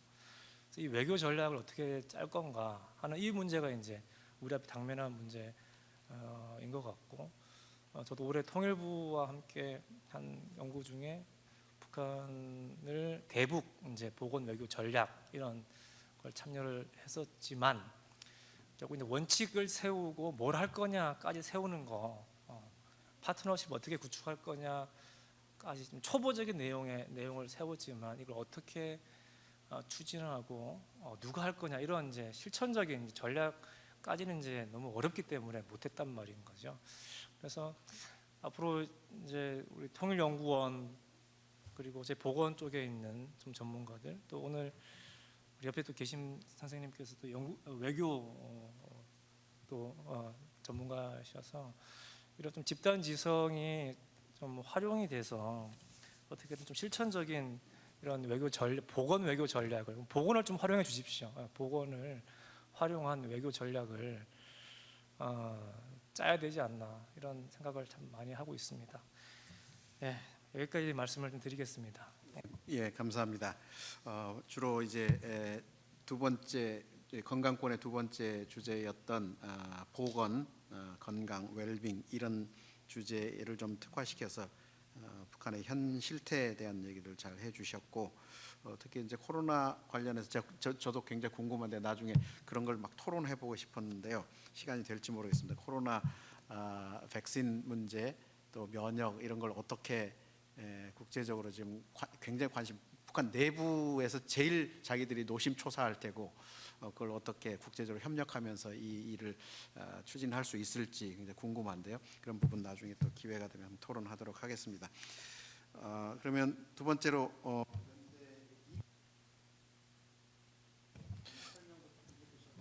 네, 안녕하세요. 연세대학교 정치외교학과에서 환경에너지 정치, 시민정치 가르치고 있는 이태동입니다. 네, 오늘 이렇게 뜻깊은 포럼에 초대해 주셔서 감사합니다. 우선 오늘 제가 토론에 앞서서 기후변화에 대해 정책에 대해서 아주 간략하게 좀 말씀을 드리겠습니다. 기후변화 정책은 크게 두 가지입니다. 첫 번째는 미티게이션, 뭐 저감 혹은 감축이라고 하는 것이고 두 번째는 적응, 어댑테이션이라고 하는 것인데 이 미티게이션은 한마디로 그린하우스 가스 에미션을 줄이는 거죠. 그리고 두 번째의 어댑테이션은 기후 변화로 인한 그런 취약성에 노출이 많이 돼 있고 위험성이 늘어나고 있기 때문에 이미 그렇기 때문에 거기에 대응을 해야 된다는 것입니다. 특히 뭐 오늘 계속 얘기를 했었던 재난에 대응하는 뭐 그런 것들이라고 할 수 있습니다. 이 기후변화 협력이라는 것은 이 두 가지를 다 봐야 되는데 남북 간의 협력도 이 두 가지를 다 고려를 해야 될 것으로 생각이 됩니다. 그 전에 좀 몇 가지 숫자들은 좀 이렇게 기억을 해 놓으셔도 좀 파악하시기가 좋은 게 있는데요. 첫 번째 숫자는 뭐냐면 전 세계에서 1년에 배출되는 온실가스 양입니다. 뭐 소수점 이런 거 다 빼고 대강 이 정도로 생각하시면 되는데 500억 톤 정도 됩니다. 뭐 CO2 이퀴벌런트라고 하는데 500억 톤 정도 됩니다. 한국은 그 중에 얼마 정도 될까요? 한국에서 1년에 배출하는 온실가스량 어느 정도 될까요? 약 7억 톤 정도 됩니다. 7.5억 뭐 이렇게 되는데 7억 톤 정도가 되거든요. 즉 그 얘기는 뭐냐면 그게 그러니까 퍼센트로 하면은 이게 도대체 기준점이 뭔지 모르기 때문에 우선 sheer number를 좀 알면은 거기서 계산하기가 쉽습니다. 즉 500억 톤 중에 우리가 500 몇십억 톤 됩니다. 근데 좀 떼고 500억 톤 중에 7억 톤을 배출하고 있기 때문에 전체로 보면 한 1.45%, 뭐 2.7%도 안 되는 그 정도의 그 포션을 갖고 있습니다. 전 세계로 봤을 때. 그럼 거의 대부분 어디냐요? 뭐 1위인 중국 뭐 24~25% 그리고 미국 23~24% 해서 거의 50%가 미국, 중국이 차지하고 있습니다. 즉 250억 톤 가까이를 이 두 국가에서 책임지고 배출하고 있다라고 생각하면 됩니다. 미티게이션의 차원에서 그 저감의 차원에서 보면요. 또 어떤 걸 또 봐야 되냐면 탄소 중립 이런 말이 카본 뉴트럴리티라는 말을 아주 쉽게 합니다. 근데 이게 절대 쉬운 게 아닙니다. 2050년까지 탄소 중립을 하겠다. 한국만 보면요. 7억 톤의 배출을 지금 하고 있는데요. 7억 톤의 배출을 뭐 싱크나 이런 건 되게 작기 때문에 7억 톤을 빵으로 만들겠다는 겁니다. 언제까지? 2050년까지. 2030년까지 40%를 줄이겠다고 합니다. 2030년 8년 남았거든요. 근데 40%는 7억 곱하기 40%니까 2억 8천 톤을 줄이는 겁니다. 8천만 톤. 여러분들 혹시 다이어트 해보셨나요? 네. 저는 항상 하는데 항상 실패를 합니다. 10%만 빠졌으면 좋겠는데 10% 바라지도 않습니다. 5%만 빠졌으면 좋겠는데 5%도 힘들죠. 왜냐하면 우리가 뭐 소고기도 먹어야 되고 삼겹살도 먹어야 되고 그죠? 맛있는 밥도 먹어야 되고 그 얘기는 뭐냐면 우리의 시스템이 먹는 시스템이 있듯이 물론 몸무게가 0이 되면 죽겠죠. 뭐 그런 얘기는 아니고요. 그만큼 우리가 먹고 행동하는 시스템이 있기 때문에 그거를 그렇게 급격하게 바꾼다라는 건 엄청나게 어려운 일입니다. 그래서 7억 톤에서 10%만 빼는 것도 줄이는 것, 저감하는 것도 엄청나게 어려운 일이라는 것들을 염두해 두고 그렇다고 해서 그걸 안 할 수는 없고 그걸 나름으로 해야 되는 그런 과제가 있다라고 할 수 있습니다. 북한 남북한의 협력 문제에 있어서 이제 권숙도 교수님께서 말씀하신 것들에 다 동의를 하는데요. 우선 첫 번째로 뭐냐면 이게 윈윈이 안 되면 안 됩니다. 제가 아까 왜 길게 이 말씀을 드렸냐면 윈윈이 안 되면 안 되는데 특히 윈윈이 되는데 미티게이션과 어댑테이션에 다 윈윈이 돼야 됩니다. 특히 미티게이션 부분에서 이 감축 부분에서 윈윈이 될 수 서로 상호간에 안 그러면 이게 퍼주기다 뭐 엄청나게 또 뭐 문제가 되거든요. 그럼 여기 어떤 개념이 있냐면 저희가 아까 말씀드렸죠. 2030년까지 40%를 감축하거나 아니면 2050년까지 탄소 중립을 한다면 이게 국내 감축분이 있고 해외 감축분이 있습니다. 근데 해외 감축분을 통해서 이거는 갑자기 생긴 게 아니고요. 교토 협약에서 CDM이라고 클린 디벨롭먼털 메커니즘으로서 지금 SDM이라고 서스테이너블 디벨롭먼트 메커니즘이라는 게 결국은 1톤을 줄이는데 그 한 개 비용이 선진국에 더 비싸기 때문에 같은 양의 그런 그 양을 줄이려면 탄소 배출을 줄이려면 개발도상국에서 하면 훨씬 더 값싸게 할 수 있고 거기에 개발도 도울 수, 발전도 도울 수 있다라는 거죠. 그렇기 때문에 결국 북한의 미티게이션을 돕는 것이 우리나라의 감축을 돕는 것이다 라고 하는 것들에 대한 설득이 잘 되고 그것이 또 북한에도 그게 설득이 되면은 미티게이션에 있어서의 협력이 가능하다는 겁니다. 두 번째 문제는요. 지금 이제 COP 당사국 총회 27이 이집트에서 지금 열리고 있습니다. 많은 관건들이 있는데 그중에 가장 큰 관건 중에 하나가 뭐냐면 로스 앤 데미지입니다. 그건 뭐냐면 적응과 관련되는 거예요. 이미 지금 기후 변화로 인해서 많은 국가들이 피해를 보고 있고 파키스탄 같은 경우는 지난 여름 8, 9월에 엄청난 비 때문에 1,500명, 2,000명 가까이 죽었습니다. 그러니까 파키스탄의 입장에서 보면은 아니 우리가 지금까지 온실가스 배출하지 않았는데 이 선진국에서 배출한 것 때문에 우리가 이렇게 피해를 본다. 그래서 로스 앤 데미지에서 이거를 선진국이 보상을 해라, 피해 보상을 해라라고 하는 게 이 지금 COP27의 가장 큰 관건 중에 하나입니다. 아주 어렵게 아젠다에 올라갔고 이렇게 본다면은 북한도 이런 것들을 활용할 가능성들이 있습니다. 그래서 북한의 재난 부분들이 기후 변화 적응과 잘 연계가 된다라고 한다면은 한국뿐만 아니라 국제 사회의 도움으로 이런 로스 앤 데미지를 해결하면서 북한의 개발과 발전을 이끌 수 있는 하나의 방안이 될 수 있습니다. 그래서 GCF 말씀하셨는데 그런 데서 비클로 GCF를 잘 활용하는 것이 중요하다는 생각이 듭니다. 세 번째로 말씀을 드리고 싶은 것은 제재 부분입니다. 뭘 하든지 어렵습니다. 이제 그 상황이 엄중하기도 하고 또 안보 상황이 또 그렇기도 해서 제가 1분 정도만 더 쓰겠습니다. 그럼 제재를 회피하는 방법 중에 가장 좋은 방법은 인도적 지원입니다. 인도적 지원이 식량도 있지만요. 오늘 이 지금 포럼을 참 잘 꾸미셨다라고 생각하는 게 뭐냐면 인권이란 문제, 인도적 지원이란 문제, 기후변화 문제를 연계를 했을 때 그때 파워가 더 생기는 거죠. 그렇게 했을 때 기후변화로 인해서 이렇게 인권의 문제들이 침해가 된다. 그래서 그렇기 때문에 기후변화를 통해서 인도적 지원을 해야 된다라는 논리들을 만들고 거기에 에비던스를 제시를 했을 때 어떻게 보면은 이런 제재의 문제들을 어느 정도는 바이패스할 수 있는 것들이 아닐까라는 생각이 듭니다. 한 가지 마지막으로 최영근 박사님 그 커멘트에 대해서 커멘트를 한 가지만 하면 저도 SDG를 연구를 하기 때문에 남북 협력과 관련된 포인트들을 만들기 위해서는 이 SDG 자체도 중요하지만 아까 말씀한 그러니까 내셔널 SDG가 중요합니다. 즉 그 얘기는 뭐냐면 한국도 KSDG가 있습니다. 왜냐면 그 제네릭한 SDG를 적용하는 데는 어려움이 있거든요. 그러니까 개발도상국도 어려움이 있고 선진국도 어려움이 있습니다. 그래서 각자의 상황에 맞는 내셔널 SDG를 만든다.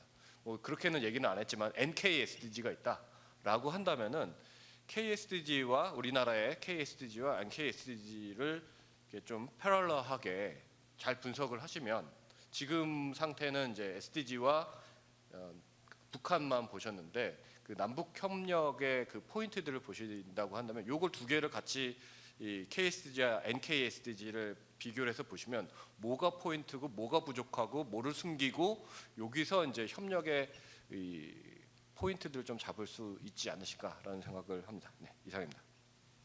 예, 고맙습니다.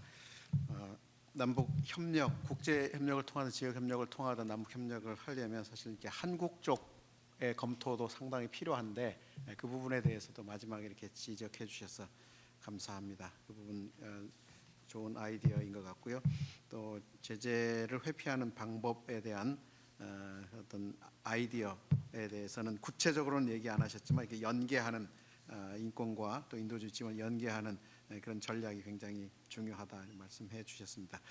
그러면 토론의 마지막으로 우리 어린이 어깨동무회 최혜경 사무총장께 부탁드립니다.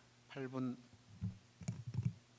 네, 예, 소개받은 어린이 어깨동무 최혜경입니다. 먼저 이렇게 귀한 자리 초청해 주셔서 감사하고요.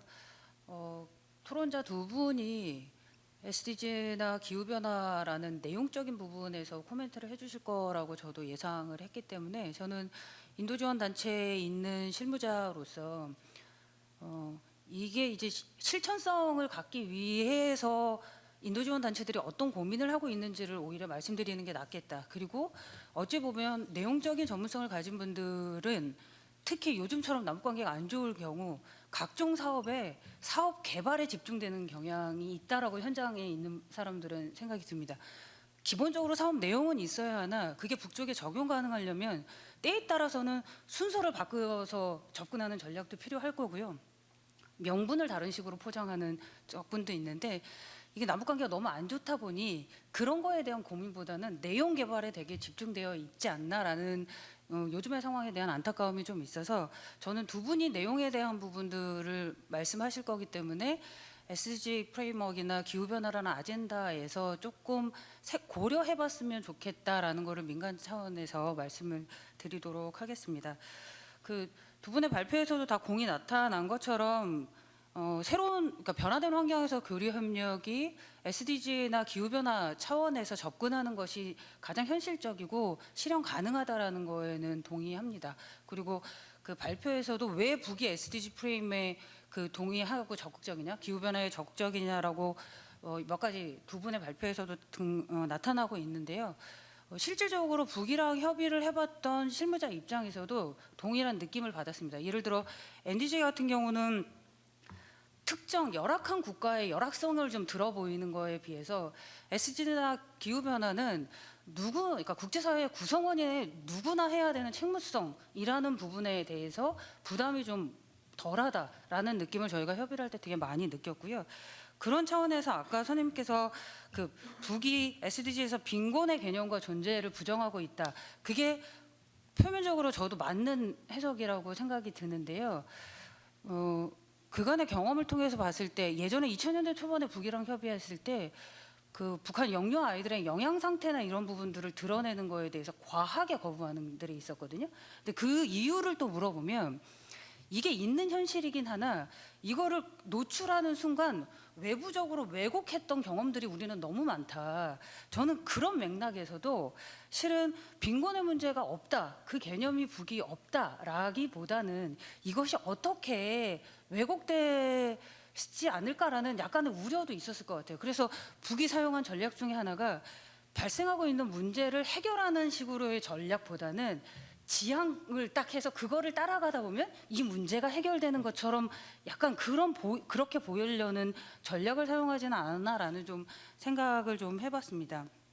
말씀하셨던 것처럼 이런 두 가지 주제에 대해서 북쪽이 그 지향하고 있는 국가 발전 계획인 사회주의 강성대국이라는 발전권이랑 연결되는 이 두 가지 사업이기 때문에도 관심이 있고, 저는 우회적으로 국제사회 성원으로서 드러내는 대외적인 이미지도 있지만 우회적으로 이거를 우리가 아무리 애써도 대북제재 때문에 할 수 없다라는 대북제재에 대한 우회적인 비판을 하기 위한 목적도 저는 북이 없지 않아 있다라고 생각이 듭니다. 그러니까 국제사회의 공통의 과제이고 북의 관심사도 있지만 실은 인도 지원 단체들이 최근 한 남북관계 안 좋아지고 특히 이제 2018년도에 잠깐 분위기가 좋아졌을 때 아주 새롭게 시작하는 사업의 방향으로서 SDG를 접목하는 거랑 기후 변화를 접목하는 거를 되게 많이 공부를 했었거든요. 근데 북이 겉으로는 되게 상황이 많이 나아졌다라고 하나 현실적으로 지원이 필요하지 않는 상황은 아니지 않습니까? 근데 아시는 것처럼 2018년도에 9.19 공동선언을 통해서 이제 앞으로의 남북 협력은 공리 공영, 상호 호혜 이런 류의 사업을 하겠다 그래서 일방적인 지원을 받지 않겠다라고 하는데 인도 지원 단체 입장에서는 여전히 인도 지원은 필요한 상황이라는 거가 그 도시만 가서 봐도 느껴지는 느낌적인 거가 있거든요. 그래서 그 당시에 2019년 어깨동무도 보건의료 사업을 좀 주로 하고 있어서 약간 북의 이 접근이 먹힐 것인가라는 걸로 조금 시도해봤던 거가 2019년도에 실제 내용은 보건의료 현대화 사업이나 지역개발 사업일 수 있는데 이 포장을 약간 감염성을 발병할 수 있는 예측을 할 수 있는 기상 감축소를 세워준다. 이거는 포장은 하고 실제 내용은 지역개발을 비롯한 보건의료 사업 부분으로 한번 제안을 해본 적이 있어요.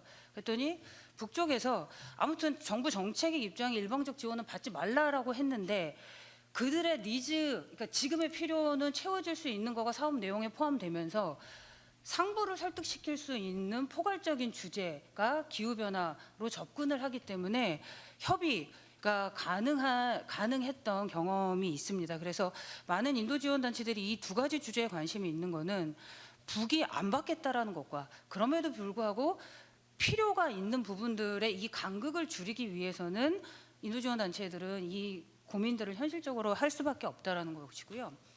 두 번째로는 대북 제재 국면에서는 예전에는 남북이 직접 사업을 하면 됐지만 이제는 국제사회의 동의와 공감이 있지 않고서는 대북 인도 협력도 추진되기 어렵다라고 판단을 하고 있습니다.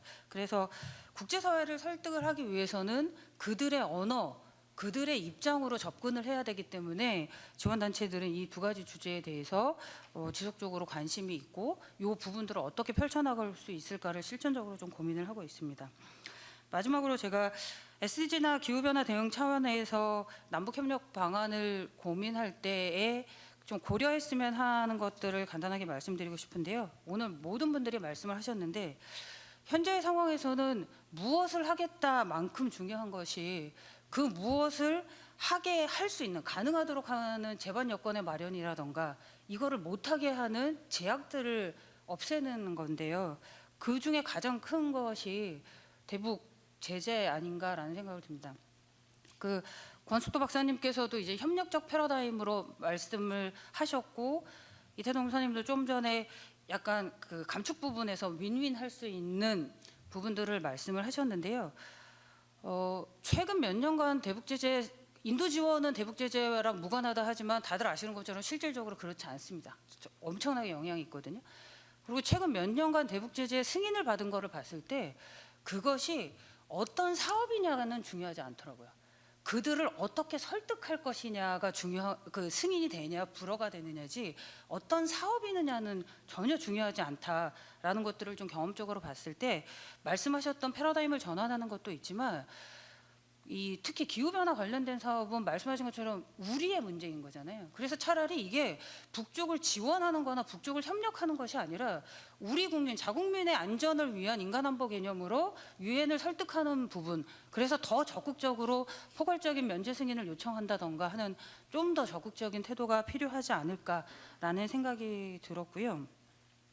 SDG 프레임워크와 관련돼서는 많은 인도 지원 단체들이 북쪽의 인도 지원 상황을 개선하는 목적도 있지만 지원 단체들의 주 관심 중에 하나는 한반도 평화 구축이라는 차원이 있거든요. 그래서 SDG 프레임워크에 나왔을 때 저는 개인적으로 더 유심히 봤던 것이 인도 지원과 개발 협력 그리고 평화를 통합적으로 접근하는 이것들이 어떻게 성공적으로 실현될 것이냐에 되게 관심이 많았는데 그 해외 사례를 봐도 갈등 국가나 분쟁 국가의 평화 관리가 되면서 성공적인 개발 협력이 됐던 부분들은 뭐 제가 제한적으로 찾아서 그럴지 모르겠지만 좀 이렇게 성공적인 사례는 보지 못했고요. 그리고 해외의 사례를 또 한반도 상황에 그대로 적용할 수는 없겠죠. 그래서 지금 이렇게 남북 관계가 경색되어 있을 때 SDG와 관련돼서도 그냥 개발 협력이나 인도 지원을 어떻게 할 것이냐의 내용 개발뿐만이 아니라 개발 협력 사업이 한반도 평화 구축에 기여할 수 있는 좀 더 전략적인 것들을 해당 전문가분들이나 실질적으로 대북 사업을 해봤던 사람들이 공동 협업 작업을 할 필요가 있지 않을까. 그러니까 이 작업이 없다면 유엔에서 얘기하잖아요. 그 지속 가능한 개발이 없다면 평화는 없고 평화가 없이는 지속 가능한 개발이 없다라고 하는 거가 정말 좋은 명제로만 기능을 하는 것이 실천적으로는 할 수 없지 않을까라는 생각이 들고요. 유사한 차원에서 저는 기후변화 사업도 예전에 저희도 처음에 북이랑 협의하는 과제가 있기 때문에 사업 내용으로 되게 접근을 했다면 요즘에 조금 가치지향적인 거를 좀 고민하는 것 중에 하나가 최근에 기후변화 사업들을 좀 들여다보면 기후 불평등의 문제나 기후 정의의 문제들이 발생을 하고 있는 것 같아요. 근데 우리도 대북 사업을 할 때 일단은 무언가를 하고 나서 발생하는 문제를 또 2차로 해결하는 이런 역사가 좀 있었던 것 같아요. 그래서 이런 시행착오를 또다시 반복하지 않기 위해서는 기후변화 사업과 관련돼서도 약간 기후 정의를 실현할 수 있는 가치, 불평등의 문제를 해결할 수 있는 가치가 반영된 사업 개발들이 필요하지 않을까. 우리가 기후변화 사업 얘기할 때 말씀하셨지만 우리의 기후변화의 책무성을 해결할 수 있는 공간으로 북을 활용하려는 시도도 있고 우리의 에너지를 만들어내기 위한 생산 기지로서 북을 활용하려는 약간 수단화하려는 부분, 그게 서로 윈윈할 수 있는 지점도 있지만 또 과하게 나가면 이거는 너무 수단화하는 부분들을 경계하는 부분들도 좀 필요하지 않을까 싶어서요. 기후변화도 사업 내용 개발도 중요하지만 기후정의를 실현하거나 불평등의 문제들을 해결하는 것도 같이 공동으로 좀 고민을 하면서 사업 내용을 구성할 필요가 있지 않을까라는 생각들을 요즘에 하고 있습니다. 이상입니다. 최경 사무국장님은 저도 북한에서도 몇 번 뵙고 현장에서 자주 뵀었는데 이렇게 콘텐츠 자체보다는 그것을 어떻게 우리가 정책적으로 활용해 나갈 것인지에 대한 현장에서의 목소리 또 경험담을 중심으로 잘 나눠주셨습니다.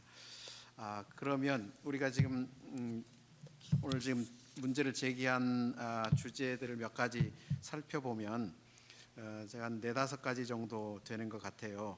그러니까 첫 번째는 북한 상황, 그러니까 그 SDG를 통한 전략적으로 이런 협력을 하려면 북한의 실태에 대한 정확한 파악이 필요한 것 같다는 생각이 아까 여러분들이 이렇게 말씀해 주시고 북한이 어떤 경우는 뭐 감추는 것 같다, 어떤 경우는 아까 외부에 정보 노출했을 때 왜곡의 우려 때문에 좀 이렇게 빼는 부분도 전략적으로 있는 것 같고 이제 그런 여러 문제들이 있지만 어쨌든 그 실태에 대한 부분들은 그 보고서에 나온 것 이상의 좀 더 깊이 있는 평가들은 필요한 것 같다, 그런 생각을 같이 하게 됩니다. 그런 평가의 한 부분들이 필요한 것 같고요. 북한의 뭐 의지는 충분하다. 그러니까 이 국제 협력을 통해서 이런 문제들, 국가의 내부 개발에 대한 문제들, 국제 기준에 맞추어서 개발의 목표들을 달성하려고 하는 의지는 충분하다. 그런 점에서 그렇다면 이제 그다음 주제가 아마 대북 제재의 현실을 어떻게 넘어설 수 있을지, 그 대북 제재의 현실 속에서 SDG의 이런 사업들과 실제로 어떻게 연관이 되는지 안 되는지, 오늘 그 얘기가 이제 뭐 구체적으로 하나하나 정책을 추진할 때 대북 제재와 어떻게 연결돼 있어서 이게 장애가 되는지, 실제 추진할 때 방해물이 뭔지, 이런 부분에 대한 건 구체적으로 나오지 않았지만 아무튼 이제 그런 현실이 분명히 있다라는 얘기들을 했고, 또 그걸 설득하는 방법으로서 이제 뭐 아까 최혜경 선생님이 이제 우리 인간안보 차원에서 이걸 좀 돌파할 수 있는 그런 가능성들, 또 설득 방법들이 있지 않을까, 이런 얘기도 했습니다. 그래서 이제 대북 제재의 이 딜레마를 SDG와 SDG를 추진하는 과정에서 어떻게 해결할 것인가라는 것이고요. 또 다른 하나의 주제는 이제 오늘 여기서 많이 다루지는 않은 것 같은데, 저는 아까 한두 분이 이제 남한의 부분, 남한의 의지, 또는 저는 남한의 의지보다도 남한의 역량에 굉장히 파악하는 게 중요한 것 같아요. 그래서 한국이 과연 이제 국제 네트워크를 통해서 또 뭐 지역 협력체를 통해서 이런 사업들을 추진할 때 물론 이제 뭐 NGO를 통해서 또 국가 차원에서 어떻게 추진할지, 그것이 이제 한국이 가지고 있는 국제적 역량인 것 같습니다. 그래서 지금은 한국의 글로벌 뭐 파워, 소프트 파워가 굉장히 형성이 돼 있으니까 이 부분을 적절하게 활용할 수 있는 방법, 그러니까 국가 차원에서 아니면 그 시민단체 차원에서 어떻게 활용할 수 있는 것인지, 그리고 그런 국제 네트워크를 잘 파악하고 있는지, 이런 것도 굉장히 중요한 것 같습니다. 뭐 NGO 활동하는 사람들은 대개 자기가 참여하고 있는 몇 개 국제 네트워크들을 가지고 이렇게 활용을 합니다만은, 그걸 좀 한국이 이제 이런 국제 협력 SDG 사업을 좀 추진하려면은 조금 더 이 부분을 잘 파악을 해야 되지 않을까, 그런 생각을 하고요. 제가 생각하는 이제 마지막에 아까 또 최 선생이 인도 지원, 뭐 개발, 인권, 평화 뭐 이런 것들을 좀 종합적으로 연결할 수 있는 어떤 모델을 얘기하는데, 그런 모델들이 사실 뭐 이론적으로는 있지만 실제로 이제 이렇게 실행되긴 상당히 어렵기 때문에 여러 이제 영역에서 제안은 많이 하고 있죠.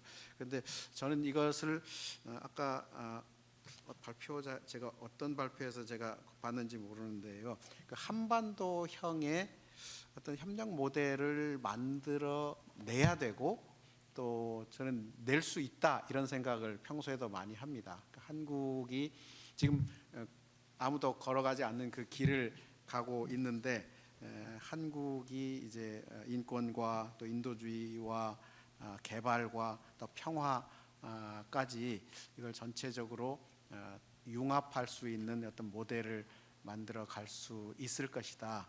과거에 뭐 우리 개발 경제 개발 모델도 있고 민주화 모델도 있고 문화적인 이런 여러 창의적인 실험들이 많이 있지 않습니까? 한류의 실험이라든가 그런 걸 통해서 볼 때 한국 사람들은 이런 그 융합적인 모델을 만들어내지 않을까, 이런 기대를 하면서 그런 부분에 대해서도 이게 뭐 궁극적으로 굉장히 중요한 우리 의문점이기도 하고 또 우리 토론 주제가 되지 않을까 싶습니다.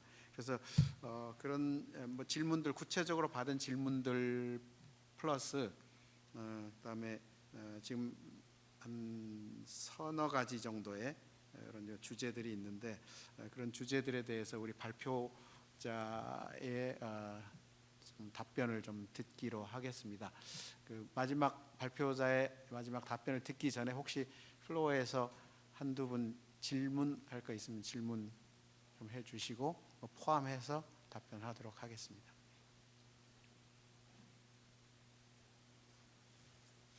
예, 질문해 주시죠. 최기변 박사님. 네, 짧게 질문을 드리겠습니다. 이게 아마 이거는 뭐 보건 관련 질문이어서 이완 교수님도 말씀해 주셔도 좋고 뭐 최원건 박사님께서 말씀해 주셨는데, 제가 잘 아는 것처럼 그 VNR이 제가 이제 북한의 코로나 상황 이전까지의 데이터이기 때문에 그 많은 전문가들이 예상하시는 부분이 이제 북한의 뭐 VNR 전반의 목표들의 달성 정도를 명확하게 알 수는 없지만 그 코로나 상황 이후, 그러니까 북한이 국경 통제 이후에 전반적인 모든 목표들의 달성 여부가 굉장히 어려워졌을 거라고 짐작을 하고 있는데요. 그 중에서 아마 보건에 관련된 부분이 또 인간의 생명과도 직결되어 있어서 매우 중요하다고 생각합니다. 그래서 아마 최근에 뭐 국제사회가 여러 가지 예측을 하는 것 중에서 그 북한 아동의 일반적인 백신 접종, 뭐 BCG라든지 디프테리아, 파상풍, 백일해 뭐 이런 부분들이 굉장히 이전에 비해서 아주 떨어졌을 거라고 예측을 하고 있다는 생각이 듭니다. 예측하고 있는데 이렇다고 한다면 북한의 취약계층 중에 최취약계층, 그 북한의 그 아동과 영유아들의 상황이 굉장히 안 좋아졌을지 않았을까라는 이제 생각을 하고 있는데요. 이 부분에 대해서 어떻게 조금 추정 혹은 판단을 하시는지 좀 말씀을 해주시면 좋고, 만약에 그런 판단이 있으시다면 이런 것들을 어떻게 우리가 개선하는 게 좋은지, 그것이 어떤 인권이나 뭐 개발이나 인도적 지원 차원에서 어떤 것들이 좀 시급한지 이런 부분을 말씀을 해주시면 대단히 감사하겠습니다. 네, 이상입니다. 예, 그 주제는 우리 최용근 박사님하고 또 이현 교수님께서 좀 짧게 얘기해 주시면 좋겠습니다. 지금 문제는 시간인데요. 지금 시간이 6분 정도밖에 안 남았습니다. 그래서 가능하면 2, 3분 내로 좀 말씀을 정리해 주시면 감사하겠습니다. 네, 너무 좋은 코멘트들 주셔서 감사드리고, 먼저 이호환 교수님, 사실 이 SDG 과제를 이제 사실 최규빈 박사님과 같이 진행을 하고 했었는데 중간에 자문해 주셨던 것을 기억을 하고 있습니다. 그래서 사실 보고서에 그 VNR 3번 내용을 쓰는 데에 굉장히 좋은 방향성들을 제시를 했었고, 오늘도 이제 토론으로 정말 실질적인 내용들, 그리고 이제 마지막에 고민하고 계신 보건외교에 관련된 이제 고민하고 계신 부분들도 말씀해 주셔서 너무 감사드리고, 그다음에 이제 이태동 교수님께서 해주신 코멘트들도 사실 오늘 세 분의 코멘트들이 다 각자 세 분의 전문 분야에 정말 깊이를 가지고 계시기 때문에 할 수 있는 코멘트들을 많이 주셔서 감사드리고, 이태동 교수님도 이제 남북협력의 VNR SDG를 통한 포인트가 이제 그 내셔널 SDG들, 그래서 KSDG와 북한의 이제 뭐 NKSDG, NDG 뭐 이걸 어떻게 연계하느냐 분석하는 게 필요하다고 말씀을 해주셨는데, 그게 정말 저희 최규민 박사님하고 하고 있던 과제에서도 이 부분을 아주 깊이는 못 들어갔지만 살짝 이제 저희가 시도를 하고 있었습니다. 그래서 이 부분을 앞으로 저희가 더 발전시키고 심화시킬 수 있도록 한번 노력을 해보도록 최규민 박사님 하면 되겠죠, 저희? 그렇게 하도록 하겠습니다. 그리고 최경 사무총장님도 정말 지속가능 발전과 이제 제가 발표 준비하면서 주로 인권, 기후, 지속가능 발전 고민했는데, 거기에 이제 평화의 문제, 또 인도주의 문제까지 더해서 저희가 고민을 해야 될 필요성을 잘 말씀해 주신 것 같고, 세 분의 그 코멘트들이 다 결국은 하나로 모이는 것 같습니다. 그 김병록 교수님께서도 정리해 주셨지만 결국은 이 5가지 분야, 그래서 인권, 인도주의, 개발, 기후, 평화, 이걸 어떻게 통합적으로 한반도에서 우리가 프레임을 만들 수 있을 것인가가 결국은 이 제재라고 하는 국면 아래에서 남북한의 협력을 이어나갈 수 있는 가장 중요한 문제인 것 같습니다. 그래서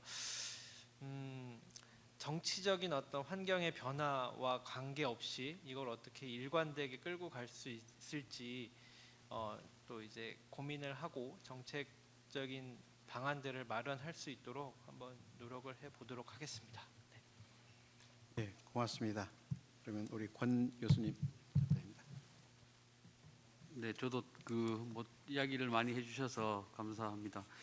저도 평소에 고민을 하고 있던 내용들인 것 같습니다. 근데 저는 이제 말씀하신 대로 지금이 이 기후 위기, 기후 변화, 이것이 이제 이런 내용들, 인도적 지원이나 평화나 뭐 인간 안보나 이런 것들을 함께 그러니까 조화롭게 엮을 수 있는 중요한 태제가 있다면 그것이 기후가 아닐까라는 생각들 근래에 많이 합니다. 그래서 왜냐하면 뭐 그 UNDP 보고서 과거에 인간 안보를 규정할 때도 궁핍이라든지 공포라든지 이런 것들로 규정했듯이 기후위기는 그것들을 다 포함하고 있는 문제이고 또 보건이나 식량 문제들도 다 포함되어 있는 문제이기 때문에 그래서 이 기후위기가라는 것이 새로운 지금의 이제 환경 체제에서는 매우 중요한 체제로 있을 수 있다는 것이고 그다음에 그 뭐 바이든 정부 들어서면서부터 한미 정상회담이 지난 정부 이번 정부 1년 사이에 계속 있었지만 그 과정 속에서도 중요한 주제들이 이 환경 문제였다는 것, 그다음에 지금도 세계 국가들이 모여서 회의하는 회의체 중에서 대부분이 주요 이슈는 환경 문제라는 것, 이런 것들이 지금의 이 남북 관계를 환경 문제로 조금 더 발전시킬 수 있는 중요한 계기나 이 기회가 되지 않을까 이런 생각들을 고민하면서 말씀 주신 내용들을 조금 더 고민해서 발전시켜 보도록 하겠습니다. 네, 감사합니다. 예, 그럼 마지막으로 우리 이완 교수님. 아까 주신 질문 사실 개인적으로 지난번에 저와 통화하시면서 제가 답변을 좀 드린 부분이 있어서 더 이상의 업데이트된 내용은 없습니다. 네. 예, 혹시 북한의 그 코로나 백신 상황에 대해서 조금 잠깐. 지금 상황은 제가 알기로는 지난 5, 6월에 아웃브레이크 당시에 북한이 국제사회 지원 아예 안 받은 것은 아니고 중국의 전문가들을 받았고 중국의 의약품을 받았고 일부 집단에 한해서 중국의 백신 접종을 하긴 했습니다. 그래서 북한이 백신을 받는다면 중국 백신일 가능성이 제일 높고요. 중국 백신이 물 백신이라고 알려져 있지만 이 중증도를 막는 데는 여전히 효과적인 백신이기 때문에 북한도 이 부분을 충분히 억셉트를 하는 것 같고 물량이 충분하기 때문에 아마 제 예상대로라면 하반기에 접종을 좀 시작하지 않을까 그런 생각을 합니다. 왜냐하면 코로나는 잘 아시는 대로 집단 면역이 형성이 되지 않으면 끝나지 않는 감염병이기 때문에 한번 아웃브레이크가 났고 전 국민 7, 80%가 감염이 되지 않는다면 끝나지 않는 질환입니다. 그래서 백신에 대한 니즈는 사라지지 않는 상황이기 때문에 어떤 식으로든 시작하지 않을까 그런 예측을 해봅니다. 예, 고맙습니다. 저는 그 북한이 백신을 미국 쪽이나 이 서구 걸 받기를 굉장히 두려워하고 있다고 생각을 하는데요. 과거에 그 빈 라덴을 사살할 때 소아마비 백신 캠페인을 통해서 빈 라덴을 추적해서 잡았거든요. 북한이 이걸 잘 알고 있기 때문에 그 보안 차원에서 절대 미국 백신 받기가 어렵다 그런 생각을 전에부터 하고 있었는데 굉장히 그걸 위험하게 생각하고 있죠. 그런 면에서 어떤 SDG라는 이 글로벌 이슈 그리고 모든 국가들이 공유해야만 하는 책무를 가지고 있는 이런 이슈에 대해서 이 이슈를 가지고 또 북한과 협력을 추진하는 거 굉장히 좋은 방식이고요. 특히 이제 지금 현 시점에서 남북 간의 교류가 단절돼 있고 굉장히 적대적인 이런 관계에 놓여 있는 상황에서는 더군다나 우리의 남북 협력의 길이 열리지 않고 있기 때문에 유일한 대안이다. 그래서 지역 협력 네트워크나 또는 국제 다자 간의 이런 협력을 통해서 많은 국가들이 같이 협력하는 속에 남북이 같이 한 일원으로서 협력하는 방식을 우리가 지금 이 시기에 놀지 않고 열심히 이 사업들을 추진해서 아까 그 외국인 교수 한 분이 말씀해 주셨는데 거기 PPT에 써 있던데요. 계획이 중요한 게 아니라 실행이 중요하다. 실행 건수가 중요하다. 저 100% 공감합니다. 아이디어보다는 실제로 그걸 하나하나 실행해 나가는 것이 굉장히 중요하고요. 그런 실행하는 데서 저는 한국 사람들의 이 창의력은 굉장히 뛰어나다고 생각합니다. 요한 갈퉁이 이런 얘기를 하는데 이 복잡한 문제들, 그러니까 어떤 SDG 사업도 한국적 이런 맥락에서 지금 대북 제재가 있고 뭐 여러 환경들이 어렵지 않습니까? 북한도 좀 한국에 적대적이고 그렇기 때문에 이제 이런 복잡한 상황 속에서 문제를 해결하려면은 트랜센드라는 창의적인 초월적인 아이디어가 아니고서는 불가능하다고 보는데 지금까지 제가 한 30여 년간의 이 남북 관계라든가 또 한국 사람들의 이 국제적인 활동들을 통해서 볼 때 세계를 깜짝깜짝 놀라게 하는 창의력인 이 아이디어가 한국 사람들에게 있다. 그래서 저는 이 분야에서 남북 협력이나 또는 이게 한반도의 평화 모델이나 개발 협력의 모델이나 이런 모델을 만들어 나가고 또 융합하는 데서 한국인들이 해낼 것이다.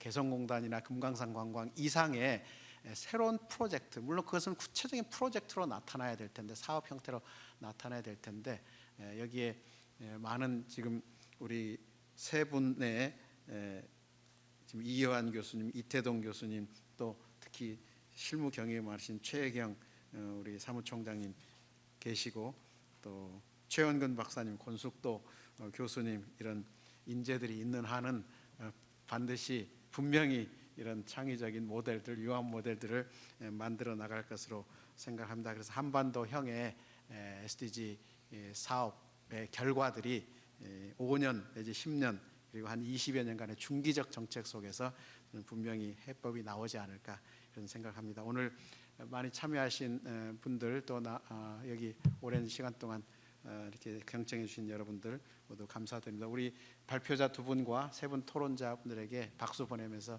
이 세션 마치도록 하겠습니다. 감사합니다. 네, 이것으로 제12회 샤이어 포럼 기후변화 시대의 북한 인권과 남북 협력을 모두 마치도록 하겠습니다. 포럼에 참석해 주신 사회자, 발제자, 토론자를 비롯해서 온라인으로 신청하시는 모든 분들께 감사의 말씀을 드립니다. 감사합니다.